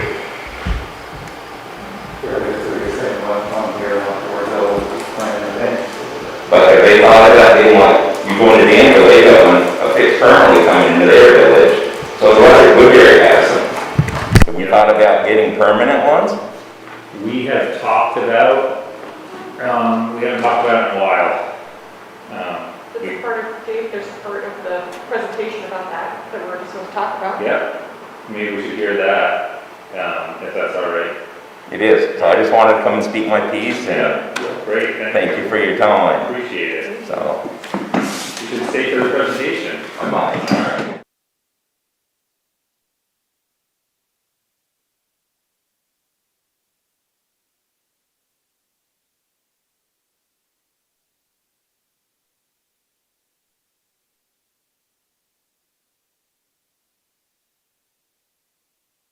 Anyways, Dave Gross, Chair of the Hardwick Planning Commission, that basically undertook the task after we completed the updated town plan, and it was approved in September of last year. We said, okay, let's move ahead and look at the pedestrian traffic issues in town safety. And the select board recommended getting a task force together, and so then the planning commission acted as a core of that. Wiz Dow and Sherry Cornish joined us as the select board representatives, and Sean Fielder from the town. Just right now, I'd just like to say that we're counting three positions open on the planning commission. Mostly because we just lost a very valuable person, Diane Grenko, and I'd like to give a call out to her. She's been an unbelievable, critical, key and dependable portion of the the planning commission for going back to when we updated the bylaws and then going through revising and updating town plan and going through, and she came all the way through and finished up this initial phase of the pedestrian task force. So she's well-deserved respite, so she said she's stepping away for a while. Just like to recognize There are her. terms on all of these boards and commissions, there are terms, so it's not like a lifelong commitment when someone volunteers to be part of one of these things. It doesn't mean that you have to do it forever. Yeah, it's a 3-year. So that people It just know. feels that way. Well, you know, it's a project, but it's not a lifelong And on that commitment. basis, just as a heads up, it's a 3-year term. Ken Davis is just started his 3-year term. I have 2 years left, but the remaining 2 members, Jim Lewis and Joyce Mandeville, terms end in June of next year. So as far as we know, they plan to re-up, but there's a possibility we really could be hurt if they had other obligations and felt to step away. So if anybody watching this meeting is interested in joining the planning commission, which does important work about the town plan and this like the task force and just generally planning for development within the town, please send a letter of interest. If that's something that sounds interesting to you, please, we have 3 open positions. Please send a letter of interest to the town manager's office. And the select board would be interested in appointing people to the planning commission. All right, go ahead. So the process, we started to look at this and just take a look basically at the September meeting and said, what are we going to do? How do we want to tackle this? Because we looked at the town and we examined extensively neighborhoods and down by Yellow Barn and everything, and we thought it was way too big to try to tackle all at once with everything. So we said, let's focus in on downtown, roughly the key area coming up to this area, the Memorial Building, and a little bit down Main Street, past the elementary school, just that key area, and really focus on things that we can accomplish quickly and or cheaply, a combination as a first pass. So this is by no means the final version. Matter of fact, we're already started, assuming that this is accepted, to start talking about what we're going to do kind of for a phase 2. So we went and had that discussion, decided to focus in mostly on the downtown area, quick and inexpensive fixes in addressing some of the needs. But we then said we have to identify those needs. And so Chris and Lay, our zoning administrator, and Wiz helped develop a survey to give to the stakeholders downtown. And the idea was to interview as many of the people downtown, business owners, as we could, to get their input. What are they observing? What are the pluses? Where do they see the needs? And solicit that. So they worked up that survey. And then we spent the next couple months going out, doing the surveys, gathering the information, discussing it, and kind of synthesizing common themes. And by January, we had pretty well decided we're seeing the same information over and over again. We have enough to work with. We had a nice kind of shopping list of what recommendations were. We went through in February, started to discuss them and prioritize them. March, we had a good list. April, unfortunately, something called the pandemic really started to hit, so we didn't have that meeting. June, we took our shopping list and did a walk around where we did on the ground verification and discussion of our recommendations, so we could really say, how's this going to go? Does it fit here? What about that curb? And then in July, we voted on it and passed our recommendations to Select Board. In that time, we also had some good input from Tom Fedden and Chief Cochran on our recommendations that we incorporated, but they pretty well fell in line. They were mostly fine-tuning. So, that being said, these are the recommendations we're making to the Select Board for your consideration. So if you want to do this, thank you. So the first one is to adjust the sight lines near crosswalks and install a 20-foot buffer zone on both sides of each crosswalk and adjust the parking spaces. That's state law right now. If you have a crosswalk, 20 feet both sides, you cannot have parking both upstream and downstream of it. So the red X's are the parking spaces that would disappear to bring us in compliance with state law, and it totals 11 spaces, as you can see on there. And so going down, the first one on the upper left is at the on Wolcott Street, just outside of the diner parking lot, going so you can see the angle parking in the river on your right there. The next one is the diner crosswalk. The next one is the Swinging Bridge crosswalk. And the lower left-hand corner one is at the clip joint and across the street at the laundromat.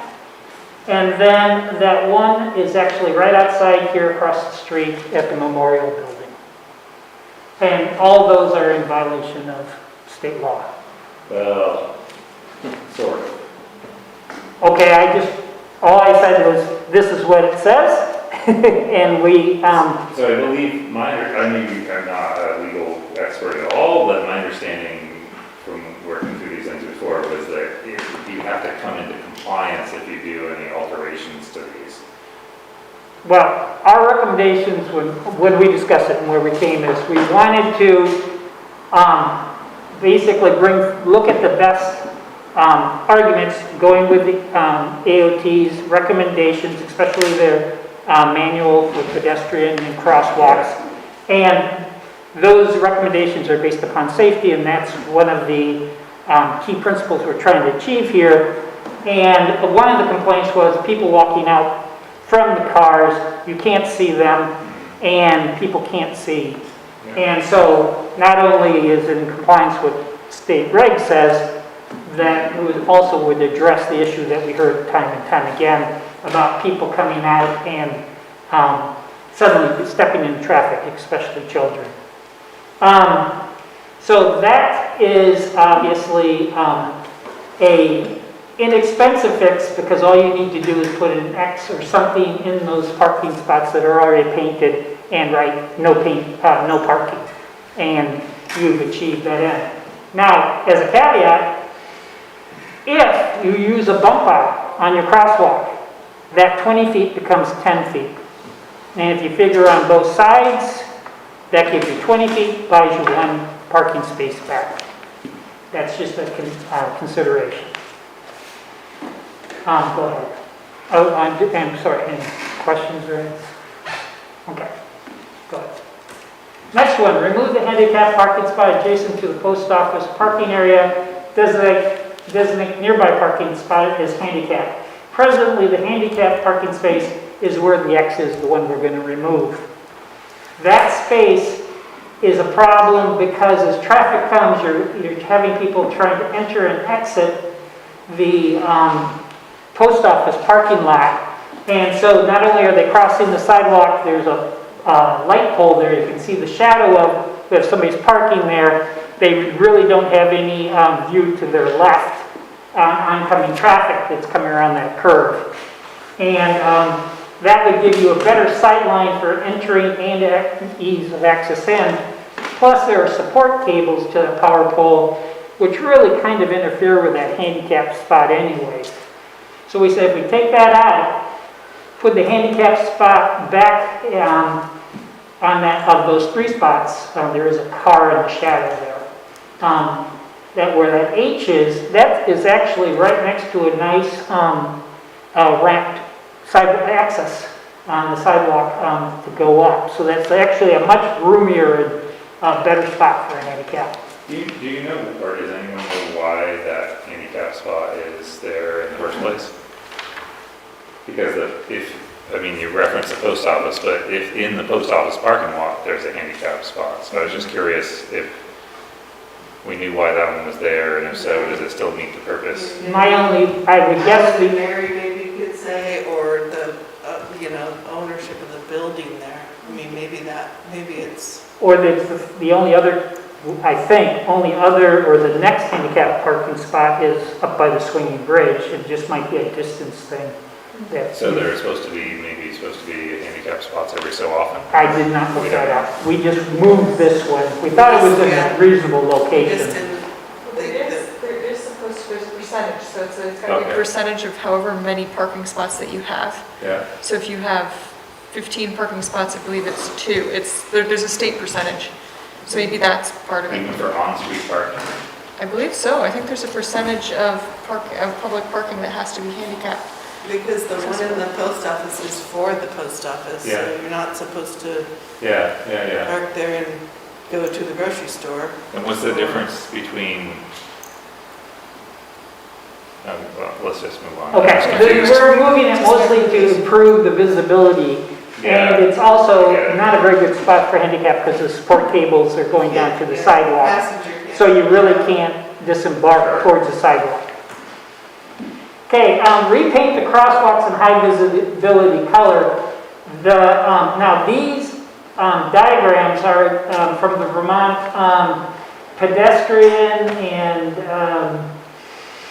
Traffic Facility Planning. So this is right out of their manual of recommendations. So these are the approved patterns, what you can do, some examples on the right. There is a little bit of confusion on whether you can color the crosswalks or not, because some language says the lines need to be white. And if you read it carefully, it's only the transverse lines that define the crosswalk. If you have those must be white. And any diagonal lines or those parallel lines, the black ones, if you're using those have to be white. But the spaces in between, which normally would be pavement, you're free to color in patterns or colors as you wish. So you basically an example would be that red textured type appearance. The white lines make it a crosswalk, and that's official. Filling in red just increases the visibility and or the attractiveness of it. So that's just some of the ideas of what other people have done. And I quite frankly, can't tell you where all these came from.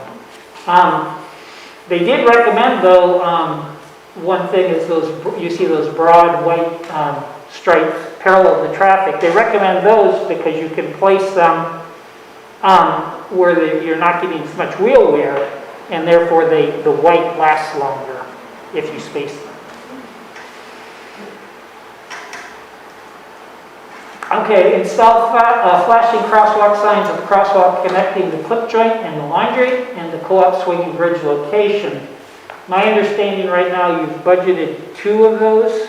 Yeah, I think we have 2 in the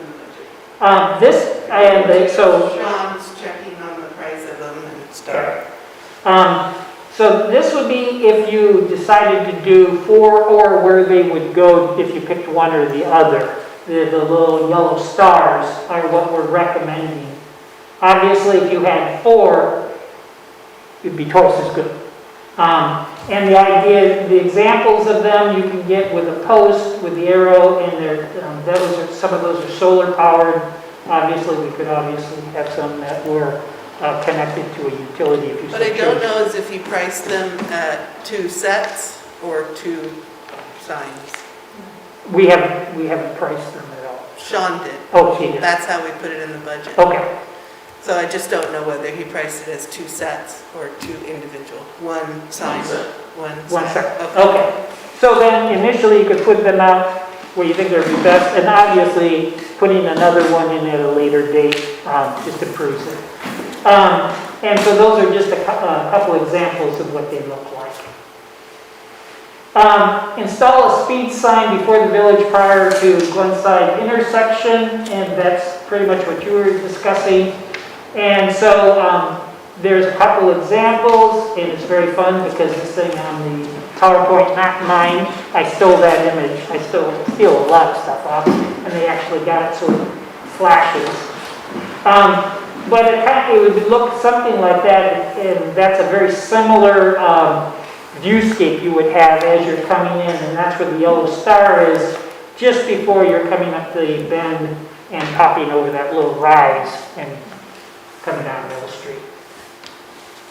Dave, can I just add something to that? So Craftsbury put in a lot of signs as a part of their effort for road safety.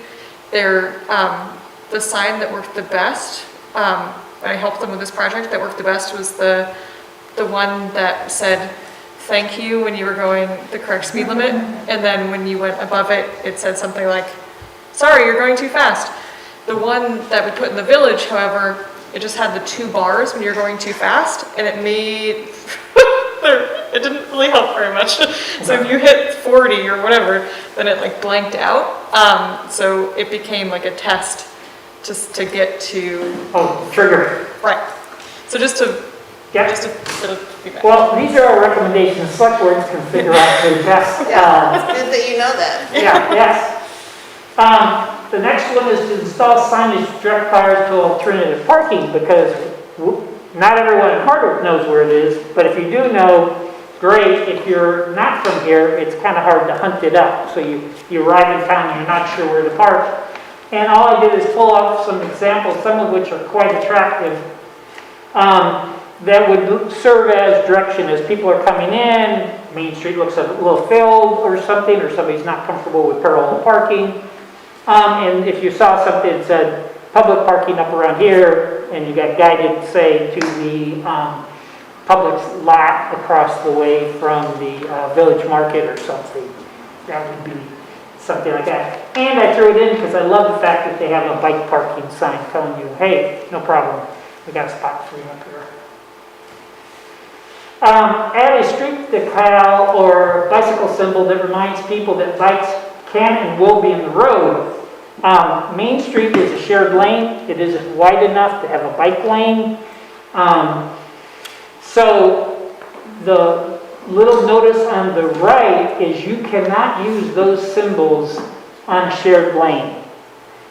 Those are specifically for a designated bike lane. However, the symbols and the signage on the left and those other examples are for shared lane. Some of them just a symbol, some that say share with a bicycle, And then the yellow signage on the same thing, either just say share the road or more direct. Bicycles are allowed full length of the road. So if they're in front of you, it's just another vehicle. So that's what we think would be very good, especially with the completion of the rail trail. One of the obvious desires is to bring those people into downtown, enjoy our downtown, and lighten their wallets of that heavy burden before they go on. And it would be very good to have all that type of signage, which would be safer and more welcoming. Educate younger riders about sidewalk and crosswalk safety, many different versions, just point out, obviously, having some sort of traffic presentation in elementary school, which is the upper left. The right is a traffic safety coloring book. So if the select board, spends a couple $100 and has them and passes them out to schools or something, daycare or whatever. Same thing, it can start very young with kind of fun game type things and have somebody explain the basics to them, lower left. And then obviously have the town do some sort of, pedestrian or traffic safety posters in the school and encourage that as part of that. Install crosswalks near the church, West Church, North Main Street intersection, and on North Main Street near the municipal building parking lot. One of the problems, obviously, is students coming down from Hazen Union, and then later we also have perhaps people coming down on bikes or walking their bikes or something coming downtown off of the rail trail. And you notice the rail trail is designated in red there. The little dashed line is one of the routes that perhaps students might use to the entrance to the Judavine Library, because with the present plans that everybody's voting on, the main entrance is going to be at the crosswalk, which is behind the building right now. And so the idea would be have a crosswalk which would allow students to access the main entrance more easily. So the idea is that we're going to have some crossing anyways at the rail trail. Go ahead and designate it as a pedestrian crosswalk. No harm, no foul. Basically, make use or quick use of the rail trail, or if the plans go ahead, it will already be walkable.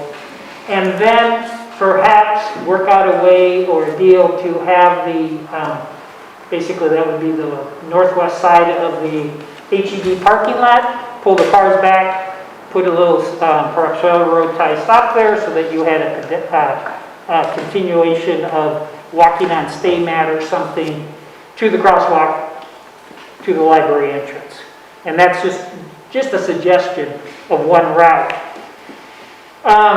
The other crosswalk, which is down basically below the library at the municipal building parking lot, that is going to be just uphill slightly from the parking lot as proposed by the addition for the library. And that would basically allow people who did use that public parking at the library to take a couple steps up, cross the street, and then access the municipal building at the parking lot level. It is not the most ideal thing of trying to keep people from coming down to the intersection and cutting across, which is the common habit now. The problem we ran into, we did look at saying, well, what happens if we make it a four-way stop and put our crosswalks all, there across? The reported information, especially Alberta reports it, that when it's icy, a lot of times trucks and buses have a hard time at that slope just right at the intersection going uphill to Hazen. So a stop sign would be difficult. And coming down around the corner, there is no sidewalk on the around the HED building except that little piece. And there's parking there, so there's no real way to get over there and then get across. And the people coming down around the hill, the visibility wasn't good. So this is not ideal. but it is what we're recommending, and obviously these are just recommendations, and if you guys can see something. Yeah, what we're recommending to be safer for the Yeah. pedestrians. Right. You think? I look at that, and I look at that intersection all the time and think why don't we just have crosswalks at the intersection? We don't need more Because stop signs. Well, you have to have, Well, that would be something that have, like we said, we we're can throwing certainly it out decide there. to do that. And the one problem we had, obviously going across between the library and the municipal building would be okay. The problem we have on that corner of HED, the visibility and the speed that people come around there, we weren't really comfortable when we looked at that. But, yeah, Which corner? Sorry. the HED corner, so basically, High school down there. Yeah. yeah. People are going too fast around the corner. And because it sits up, there's a visibility issue of them being able to see down and around, and also there's parking right there too. So and there was no sidewalk to hook up to, except that little tiny strip, which is kind of floating free. So Not really accessible. if the town wanted to buy some concrete and curbing, and basically run that, improve that sidewalk in front of HED, coming down from and across that parking lot, and then bring it around the corner or something, maybe that would be a way to address it on that side. We've struggled with this quite a bit. And if we had Yeah, but if you guys come up with a better one, great, but it was very challenging. We'd come up with one and then it would fall apart. So that was the best we felt we could do. Install crosswalk near the northern end of the bridge on Main Street, so right across the river there. The reason for this primarily is to help people coming from Sherry's neighborhood, Highland Avenue. They're coming by the Legion, feeding down through there. And if they wish to head towards Village Market, it allows them to cross the bridge, go around the laundromat, and head up that direction on foot without having to struggle with the intersection down by the inn, which is quite wide, has parking, and it's much more difficult to cross between the inn and the laundromat because of distance and parking and people stopping than it is here, which is a straight shot. There's also the advantage of the people in the building on the left. Is that Buffalo Mountain? The old Werner building. The old what? Mountain School, Werner building is what I. Yes. That building, the owners of that have their employees parking across the street. So that would give them a crosswalk between work and their building. So that seemed to be serve two good purposes for us. Dave, didn't we remove a crosswalk from this the street? Yeah. one that's up. If you The very went top. farther up, there's one that basically goes into somebody's driveway.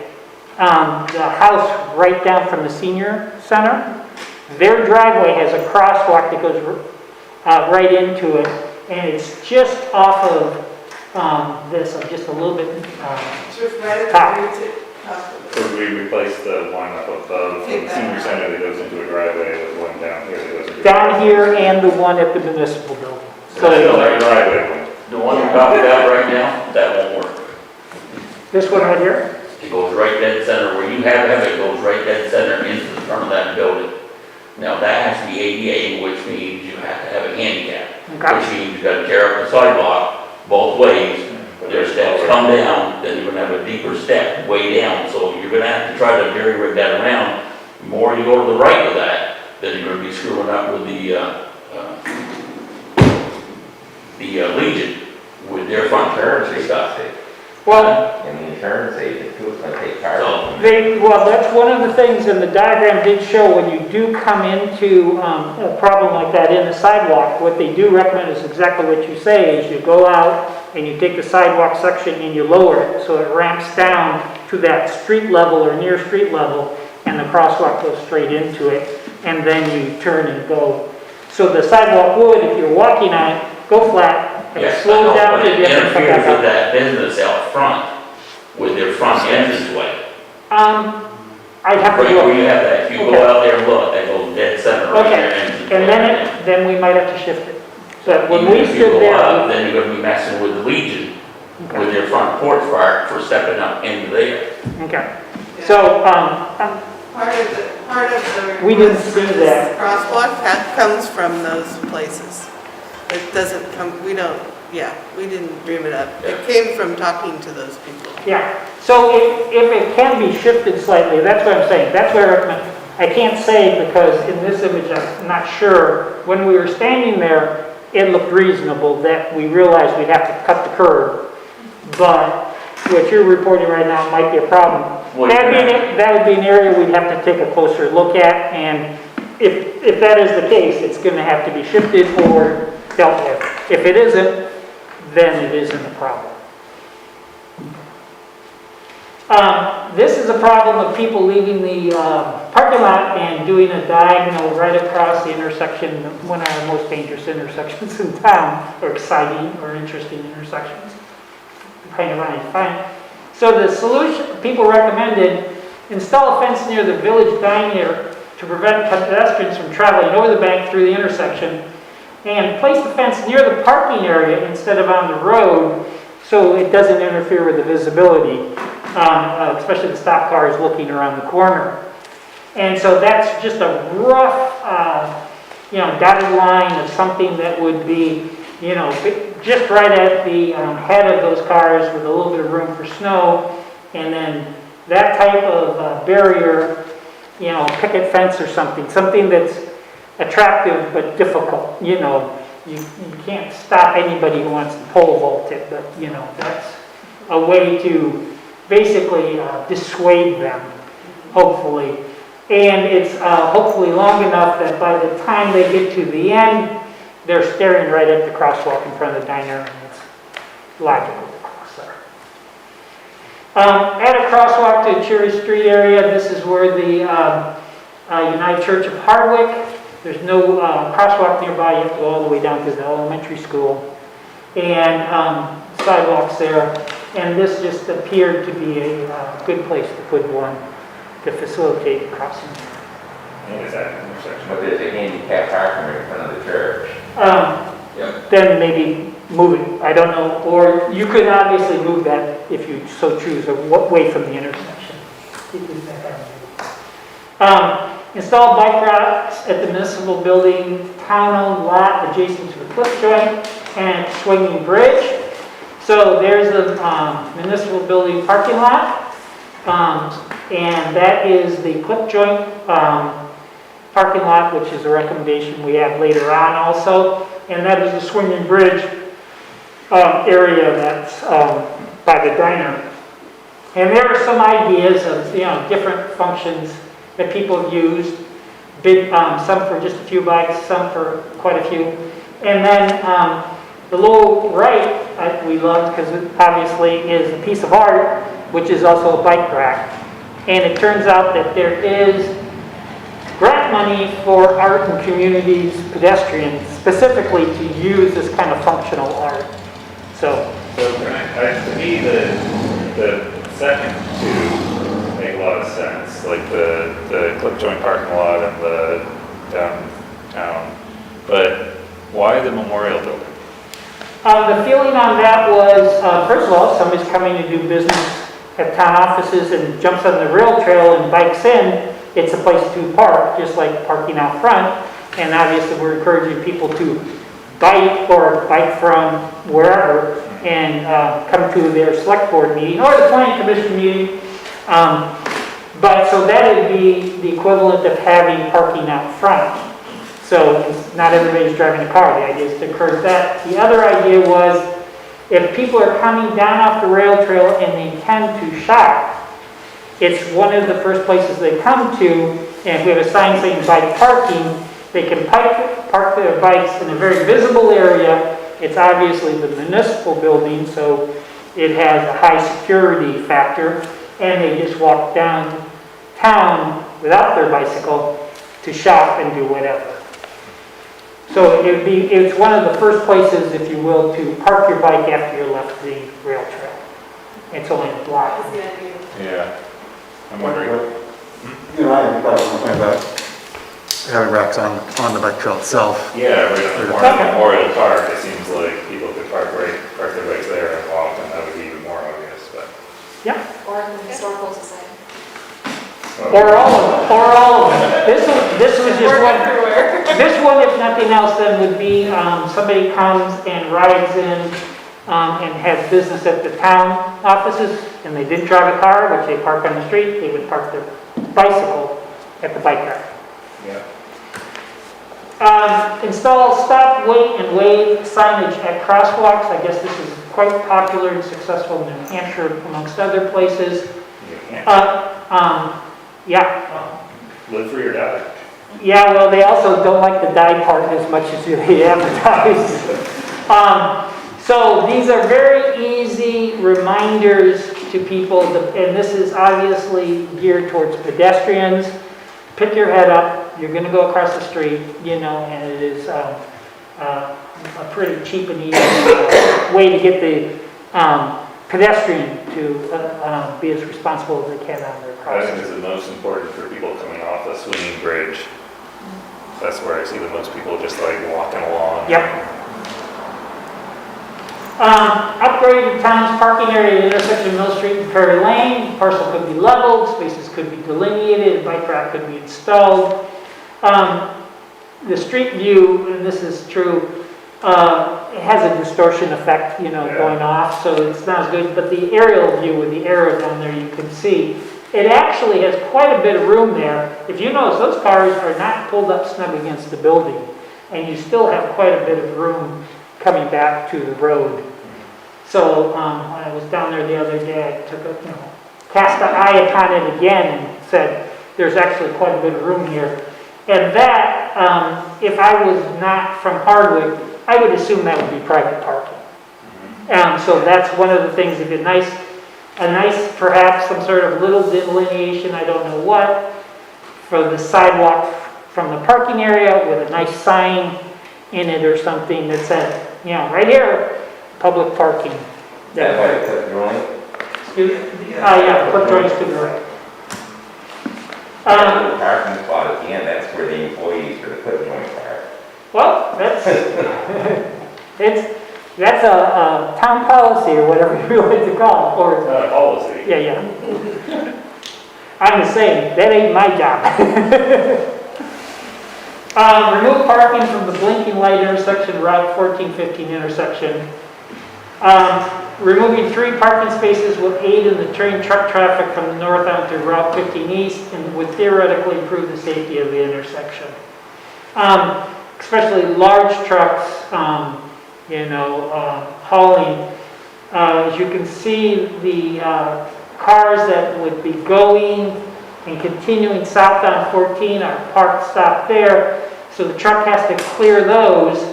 And if we take out those 3 spots, it allows them to bring the cab in closer to those spots, and perhaps even dive into those spots and then pull back out, which would allow them to have a safer turning with their rig, their trailer.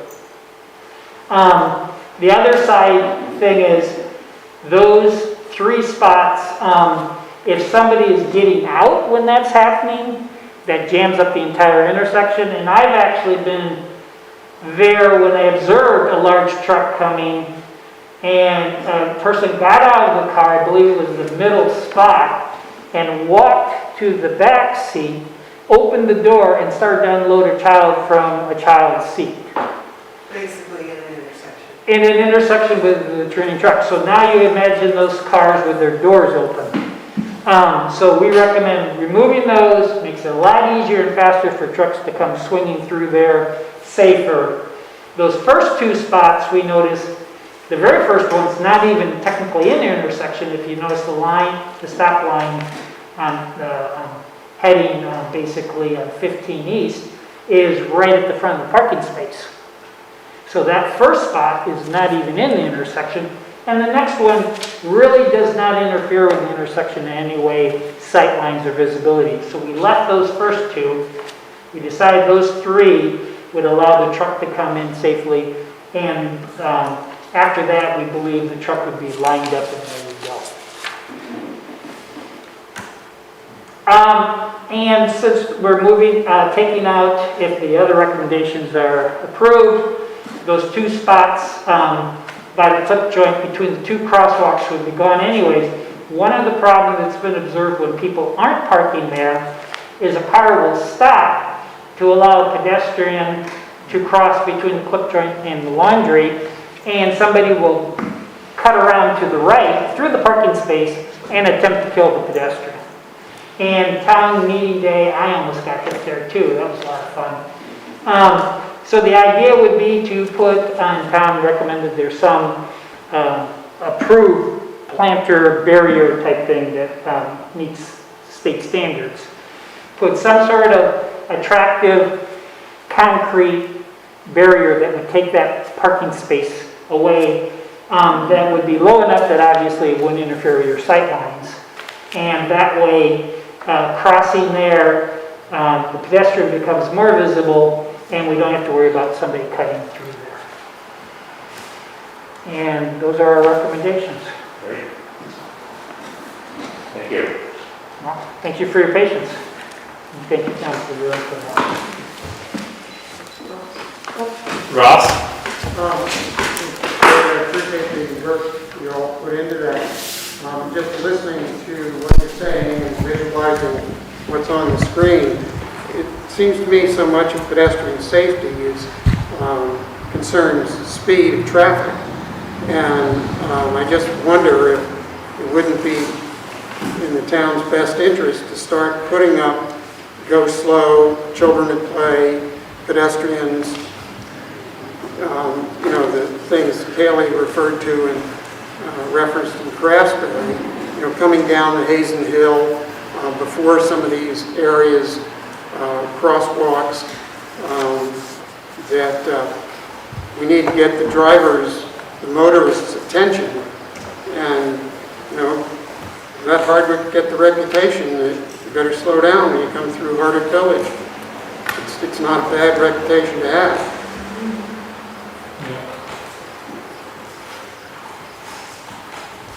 Yeah. Awesome plan, thank you. Yeah, that's a lot. Yeah, wait till you see page 2. A lot to think about.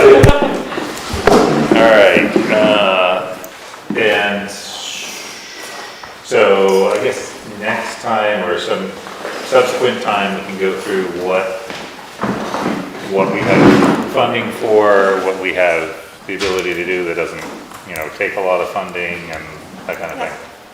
Yeah, it would be great, I know Dave just left, but it would be really awesome, it was great to have that presentation. It would be great to highlight, here are the things that are low-hanging fruit, very little cost. Here are the things that, obviously like a blinking sign, I'm sure that has already happened, but that would be helpful to see. Yeah. Yeah. All right. You're Task force thought this was all low-hanging fruit. Right? Yeah. Yeah. All right. It is, yeah, good, thank you. I'm gonna move on. I'm starting to move on. Item 6 is select board to review and approve request for Hardwick Historical Society to have coin drop in October 2021. That would be, wow, far from now. So we had one slot Well, it was that left. open slot. Last time we got a Yep. slot, open slot, and they requested to go around. Great, can we? I motion that we approve the Hardwick Historical Society to have a coin drop on October 2021, the last Second. open slot. I can second it if you don't. Okay. Any discussion? All in favor, please say aye. Aye. Aye. Any opposed? Motion carries, thank you. Next is item 7, select board to review recommended bid from Capital Earth Moving Incorporated for Creamery Road LVRT project and authorize town manager to enter into contract with them.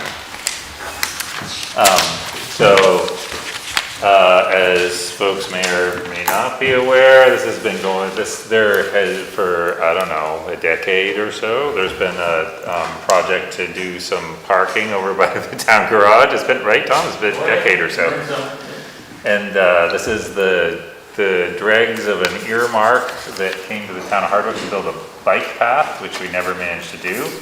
But then at the 11th hour, we were able to morph that parking lot into also including developing part of the rail trail. So we actually are gonna get some bike path out of our bike path grant. And still gets upgraded parking, which would be nice for the townhouse in the evenings and stuff. And for people accessing the rail trail. Yeah, anyway. So went out to engineers, were Summit Engineering, it went out to bid. Bids came back, Summit Engineering helped analyze the bids and recommends going with the low bidder, who is Capital Earth Moving at 111, I don't remember. 771.3. Oh, look at that. Nicely done. So, discussion, motions, what do we have? It says Summit Engineering on here? Yep. You say it's capital, oh, I see, okay. So because Summit prepared the bid, they also helped, so they prepared all the big documents that went out, and then construction firms used those bid documents to submit their bids for how much they were gonna charge if they were selected. Okay. And then Summit also was contracted to help look through those bids and make sure that they were all responsive and responsible bids to what we wanna do.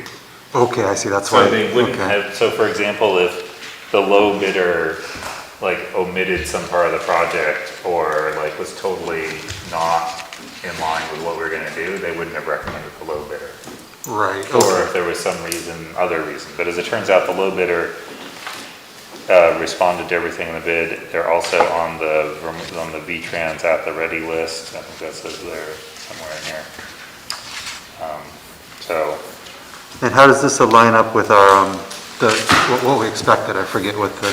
This is quite a bit more. I think we were expecting something more like 70 or 80,000. 90, I think. 90? Well, We were it says it's 121% of the engineer's estimate. There you go. Oh yeah, engineer's estimate was 92,156. So it's more.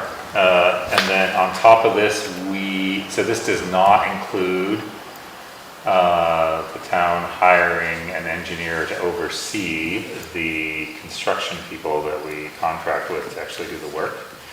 And that's estimated to add something on the order of 10 grand, I believe. No? No, Like around 30% of. 30%? Yeah, I think 30%, so like 30 to 40,000. That's what Sean and I just talked about last week. Wow, okay. Yeah. We're in the wrong business. I know, clearly. I'm thinking around, Everything yeah, we should- somewhere around 30 to 35 maybe, yeah. Well, you just think about over the years, how many times this is actually done. I bet we've spent over 100,000 just trying to, without engineering it, what, 3 times now?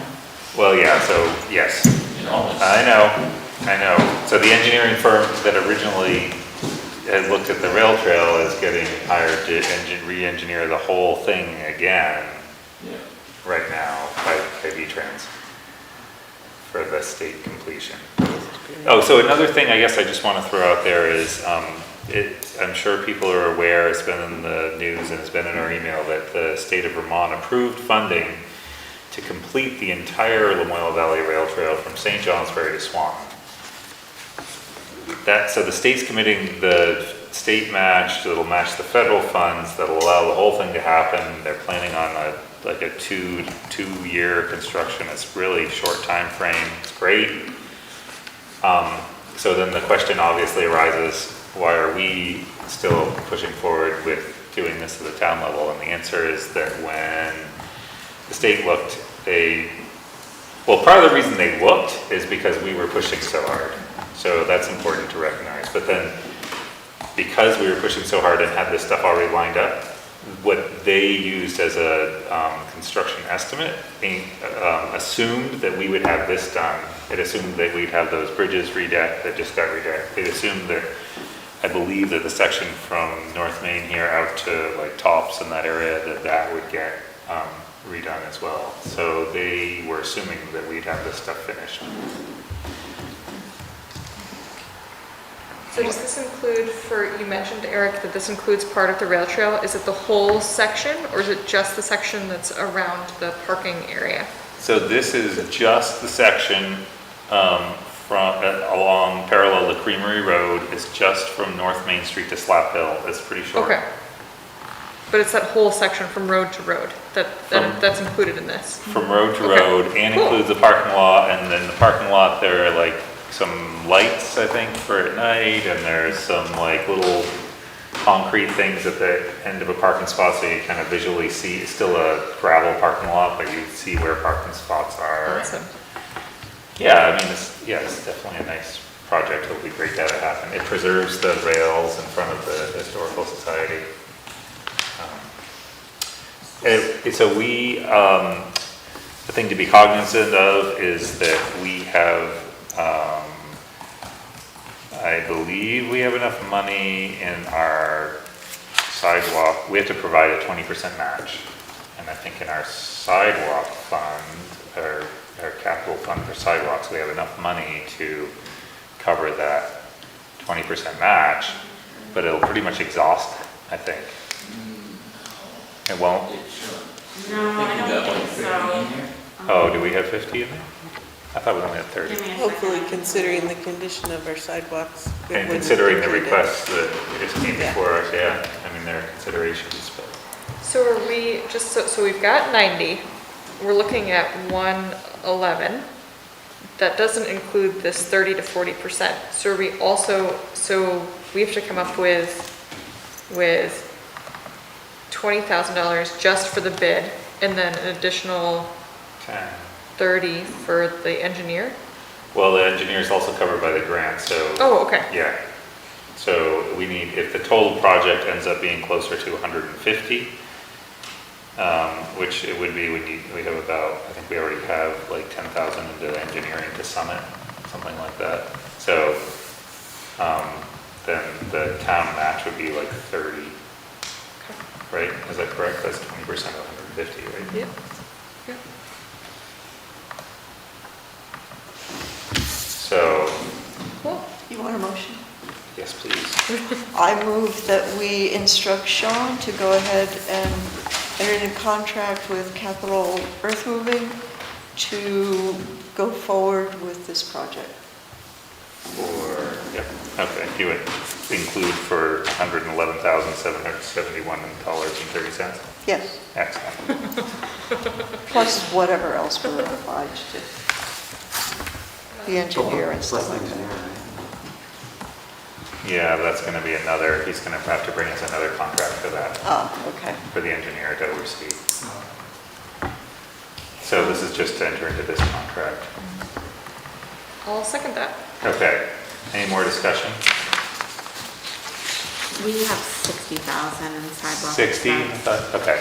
And we You're have right. a little bit left in bike paths too, so Oh, right. we, I'm just trying to get there, my computer's not, is being really slow. And then we also have about 9,700, so we have like 69,000, almost 70,000. Oh, with the bike path Bike plus path the and sidewalk. sidewalk, yeah. Okay, so that still leaves us money to do sidewalk work, Yeah. which is important too. All right, so we had motion and a second, and we had the financial update. Any more discussion on this? All right, all in favor of instructing Sean to enter in a contract with these, who was it, whoever it is? Capital Earth Moving. Capital, yes, please say aye. Aye. Aye. Any opposed? Motion carries, thank you. What is the second on that? Kaylee. It's like, oh, Okay, item 8 is update on formation of the equity committee. So, based on some feedback we got from the audience last time, that we hadn't included people who we were intending the committee to be the representative of. We have reached out and talked to people, and but people were busy that we were talking to, and so it's taking longer than we thought, of course. But it's still in progress. It's in progress, right, Okay. exactly. So one of the things that we were wondering about is that It is gonna take some money to get this thing happening, but not much. I don't really know how to approach that. Entirely, do we have anything In the budget for remotely committee like that that? didn't exist? Kind of funds in the budget, yeah. What do you mean money to get it started? I guess what kind of expenses? Like for advertising for people to Or volunteer? for paying training or people to lead a community discussion, facilitate, right? Yeah, and also for consultation about, so the people that are doing this, I can't speak for everybody else, but I'm very white. And so to try to get some expert people to talk to you about like how to do this, how to actually form it so that it seems like this thing's gonna work. And I don't think it'll be very much, but I don't really know how much. I'm not quite sure 100% how to do that. I think we could, basically looking for ideas. Well, I don't think we can decide not knowing what people's fees are. Right. But Okay. there are people out there that have, published fees for doing this sort of thing, I think. Okay, we'll work on it. Yeah.